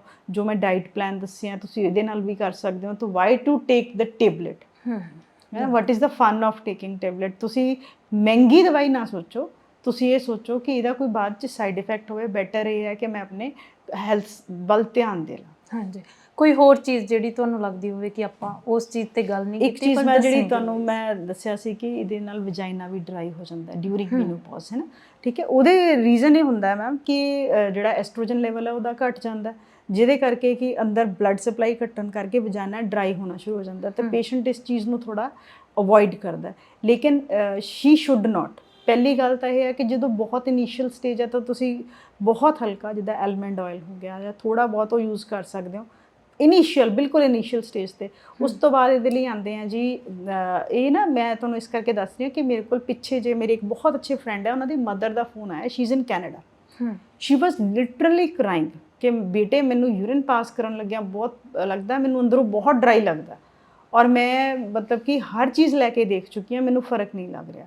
ਤਾਂ ਉਹ ਸਟੇਜ ਤੋਂ ਬਚਣ ਲਈ ਪਹਿਲਾਂ ਹੀ ਧਿਆਨ ਰੱਖੋ। ਔਰ ਮੈਂ ਜੇ ਮੋਇਸਚਰਾਈਜ਼ਰ ਵਰਡ ਯੂਜ਼ ਕਰ ਰਹੀ ਹਾਂ ਨਾ ਮੈਮ, ਤਾਂ ਸਕਿਨ ਮੋਇਸਚਰਾਈਜ਼ਰ ਨਹੀਂ, ਵਜਾਈਨਲ ਮੋਇਸਚਰਾਈਜ਼ਰ ਅਲੱਗ ਤਰ੍ਹਾਂ ਦੇ ਹੁੰਦੇ ਆ। ਠੀਕ ਹੈ, ਉਹ ਤੁਸੀਂ ਸਕਿਨ ਵਾਲੇ ਨਹੀਂ ਯੂਜ਼ ਕਰ ਸਕਦੇ, ਦੇ ਕੈਨ ਬੀ ਹਾਰਮਫੁਲ। ਤਾਂ ਉਹ ਚੀਜ਼ ਦਾ ਧਿਆਨ ਰੱਖੋ। ਔਰ ਸੈਕੰਡਲੀ, ਡੋਂਟ ਗੋ ਫॉर ਕਿ ਜਸਟ ਅਵੋਇਡ ਦੀਸ ਥਿੰਗ। ਜੇ ਇੰਟਰਕੋਰਸ ਕਰੋਗੇ ਤਾਂ ਉੱਥੇ ਸ਼ਾਇਦ ਬਲੱਡ ਸਪਲਾਈ, ਸ਼ਾਇਦ ਨਹੀਂ, ਬਲੱਡ ਸਪਲਾਈ ਅੱਛੀ ਰਹੇਗੀ, ਔਰ ਸ਼ਾਇਦ ਉਹ ਡਰਾਈ ਹੋਣ ਤੋਂ ਬਚ ਜਾਏ। ਜਿੰਨਾ ਤੁਸੀਂ ਇਸ ਚੀਜ਼ ਨੂੰ ਅਵੋਇਡ ਕਰੋਗੇ, ਡਰਾਈਨੈਸ ਵਧੇਗੀ।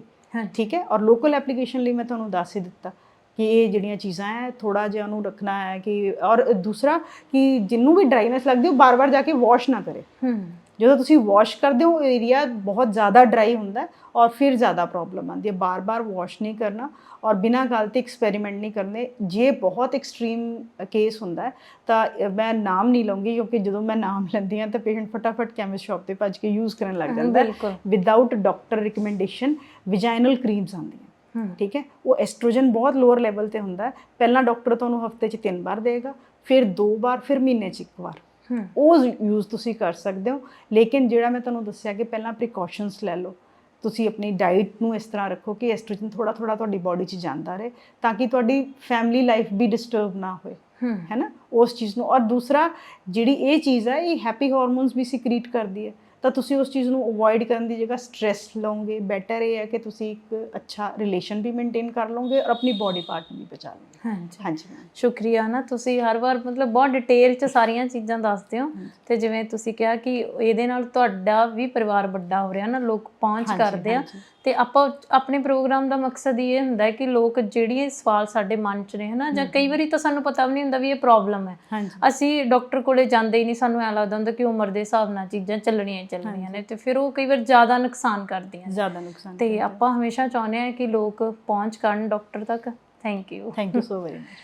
ਤੁਸੀਂ ਸੁਣੀਆਂ ਹੀ ਨੇ ਸਾਰੀਆਂ ਗੱਲਾਂ, ਪਰ ਇੱਕ ਚੀਜ਼ ਮੈਂ ਤੁਹਾਨੂੰ ਖੁਦ ਵੀ ਕਹਿਣਾ ਚਾਹੂੰਗੀ ਕਿ ਆਪਾਂ ਨਾ ਪਰਿਵਾਰਾਂ ਦੇ ਵਿੱਚ ਜਦੋਂ ਆਪਣੇ ਘਰਾਂ 'ਚ ਦੇਖਦੇ ਹੁੰਦੇ ਹਾਂ ਕਿ ਕੋਈ ਜਨਾਨੀ 45 ਸਾਲ ਦੀ ਉਮਰ ਜਾਂ 60 ਸਾਲ ਦੀ ਉਮਰ ਤੱਕ ਵੀ ਕਿ ਉਹ ਥਕਾਵਟ ਮਹਿਸੂਸ ਕਰਦੀ ਹੈ ਜਾਂ ਉਹ ਕਹਿੰਦੀ ਹੈ ਕਿ ਹੁਣ ਮੇਰੇ ਤੋਂ ਇੰਨਾ ਕੰਮ ਨਹੀਂ ਹੋ ਰਿਹਾ, ਤਾਂ ਅਸੀਂ ਉੱਥੇ ਜ਼ਿੰਮੇਵਾਰੀ ਨਹੀਂ ਸਮਝਦੇ ਕਿ ਅਸੀਂ ਉਹਦੇ ਕੰਮ ਦੇ ਭਾਰ ਨੂੰ ਵੀ ਵੰਡਾਈਏ ਅਤੇ ਜੇ ਉਹਦੇ 'ਤੇ ਕੋਈ ਮਾਨਸਿਕ ਬੋਝ ਆ ਤਾਂ ਅਸੀਂ ਉਹਨੂੰ ਵੀ ਵੰਡਾਈਏ। ਸਾਨੂੰ ਐਂ ਲੱਗਦਾ ਹੁੰਦਾ ਕਿ ਘਰ ਦਾ ਕੰਮ ਕਰਨਾ ਜਨਾਨੀਆਂ ਦਾ ਹੀ ਕੰਮ ਹੈ, ਪਰ ਜੇ ਤੁਸੀਂ ਇਹ ਚੀਜ਼ਾਂ ਨਹੀਂ ਕਰੋਗੇ ਤਾਂ ਸਰੀਰਕ ਤੌਰ 'ਤੇ ਬਹੁਤ ਛੇਤੀ ਜਿਹੜਾ ਪੂਰਾ ਬਰਡਨ ਆ ਉਹ ਇੱਕ ਵਾਰ ਤੁਹਾਡੇ 'ਤੇ ਵੀ ਆ ਸਕਦਾ। ਇਸ ਲਈ ਆਪਣੀ ਮਾਂ ਨੂੰ ਜਾਂ ਆਪਣੀ ਸੱਸ ਨੂੰ ਇਹੋ ਜਿਹੇ ਸਮੇਂ ਦੇ ਵਿੱਚ ਉਹ ਸੰਭਾਲ ਜ਼ਰੂਰ ਦਿਓ ਜਿਹੜੀ ਉਹਨਾਂ ਲਈ ਜ਼ਰੂਰੀ ਆ। ਬਹੁਤ ਸਾਰੀਆਂ ਜਿਹੜੀਆਂ ਜਨਾਨੀਆਂ ਨੇ ਮੀਨੋਪੌਜ਼ 'ਤੇ ਗੱਲ ਹੀ ਨਹੀਂ ਕਰਦੀਆਂ, ਉਹਨਾਂ ਨੂੰ ਇਹੀ ਲੱਗਦਾ ਹੁੰਦਾ ਕਿ ਜੋ ਮੈਂ ਸਾਲਾਂ ਤੋਂ ਖਾ ਰਹੀ ਹਾਂ ਹੁਣ ਵੀ ਮੇਰੇ ਲਈ ਇਹੀ ਠੀਕ ਆ, ਅਤੇ ਉਹ ਡਾਈਟ ਕਈ ਵਾਰੀ ਘਟਾ ਹੀ ਦਿੰਦੀਆਂ ਨੇ। ਜਿਵੇਂ ਸਾਨੂੰ ਅਸੀਂ ਹਾਸੇ 'ਚ ਹੀ ਗੱਲ ਕਰ ਰਹੇ ਸੀ ਕਿ ਆਦਤ ਹੁੰਦੀ ਹੈ ਜੇ ਘਰ 'ਚ ਕਿਸੇ ਲਈ ਕੁਛ ਨਹੀਂ ਬਚਿਆ ਤਾਂ ਮੈਂ ਕਹਿੰਦੀ ਹਾਂ ਚਲ ਮੈਂ ਨਹੀਂ ਖਾਊਂਗੀ, ਤੁਸੀਂ ਸਾਰੇ ਖਾ ਲਓ। ਜਨਾਨੀਆਂ ਨੂੰ ਮੇਰੇ ਖਿਆਲ ਮੁਤਾਬਕ ਬੰਦਿਆਂ ਜਿੰਨੀ ਹੀ ਖੁਰਾਕ ਦੀ ਜ਼ਰੂਰਤ ਹੁੰਦੀ ਹੈ। ਛੋਟੀਆਂ ਬੱਚੀਆਂ ਤੁਹਾਡੇ ਘਰਾਂ 'ਚ ਨੇ 14-15 ਸਾਲ ਦੀਆਂ, ਉਹਨਾਂ ਨੂੰ ਵੀ ਓਨੀ ਚੰਗੀ ਡਾਈਟ ਦਿਓ ਜਿੰਨੀ ਤੁਸੀਂ ਆਪਣੇ ਮੁੰਡੇ ਨੂੰ ਦੇ ਰਹੇ ਹੋ, ਕਿਉਂਕਿ ਸਰੀਰਕ ਤੌਰ 'ਤੇ ਅਸੀਂ ਜ਼ਿਆਦਾ ਚੀਜ਼ਾਂ 'ਚੋਂ ਗੁਜ਼ਰਨਾ ਹੁੰਦਾ। ਅਤੇ ਇੱਕ ਚੀਜ਼ ਮੈਮ ਨੇ ਬੜੀ ਸੋਹਣੀ ਕਹੀ ਕਿ ਜੇ ਤੁਸੀਂ ਇਸ ਸਟੇਜ ਤੱਕ ਪਹੁੰਚਦੇ ਹੋ ਤਾਂ ਇਹ ਕੁਦਰਤ ਦੀ ਬਹੁਤ ਵੱਡੀ ਨਿਆਮਤ ਹੈ, ਇਹਨੂੰ ਸਮੱਸਿਆ ਨਾ ਜਾਣੋ। ਇਹ ਜਾਣੋ ਕਿ ਇਹ ਵੀ ਇੱਕ ਸਮਾਂ ਹੈ ਜਿਹੜਾ ਮੇਰੇ 'ਤੇ ਆਉਣਾ ਸੀ। ਚੰਗੀ ਖੁਰਾਕ ਲਓ, ਕਸਰਤ ਕਰੋ, ਆਪਣੇ ਆਪ ਨੂੰ ਖੁਸ਼ ਰੱਖੋ, ਖੁਸ਼ੀਆਂ ਮਾਣੋ, ਮੌਕੇ ਲੱਭੋ ਕਿ ਜਿਹੜੀ ਚੀਜ਼ ਤੁਹਾਨੂੰ ਖੁਸ਼ ਕਰ ਸਕਦੀ ਆ। ਹਮੇਸ਼ਾ ਦੂਜਿਆਂ ਤੋਂ ਉਮੀਦ ਨਾ ਕਰੋ ਕਿ ਕੋਈ ਆਏਗਾ ਫੁੱਲ ਲੈ ਕੇ ਮੇਰੇ ਲਈ ਜਾਂ ਕੋਈ ਆਏਗਾ ਚੀਜ਼ ਮੇਰੇ ਲਈ ਲੈ ਕੇ ਫਿਰ ਮੈਂ ਖੁਸ਼ ਹੋਊਂਗੀ, ਹੈ ਨਾ। ਅਤੇ ਇਹਨਾਂ ਸਾਰੀਆਂ ਚੀਜ਼ਾਂ ਦਾ ਧਿਆਨ ਰੱਖੋ ਤਾਂ ਅਸੀਂ ਵੀ ਸੋਹਣੀ ਜ਼ਿੰਦਗੀ ਮਾਣ ਸਕਦੇ ਹਾਂ। ਫਿਰ ਸਾਨੂੰ ਕਦੇ ਨਹੀਂ ਲੱਗੂਗਾ ਕਿ ਜਨਾਨੀ ਹੋਣਾ ਬੜਾ ਵੱਡਾ ਬੋਝ ਹੈ ਨਾ। ਆਪਣਾ ਧਿਆਨ ਰੱਖੋ। ਅਗਲੀ ਵਾਰ ਆਪਾਂ ਫਿਰ ਮਿਲਾਂਗੇ ਕਿਸੇ ਨਵੇਂ ਡਾਕਟਰ ਨਾਲ ਇੱਕ ਨਵੇਂ ਵਿਸ਼ੇ ਦੇ ਉੱਤੇ ਗੱਲਬਾਤ ਲੈ ਕੇ। ਸਤਿ ਸ਼੍ਰੀ ਅਕਾਲ।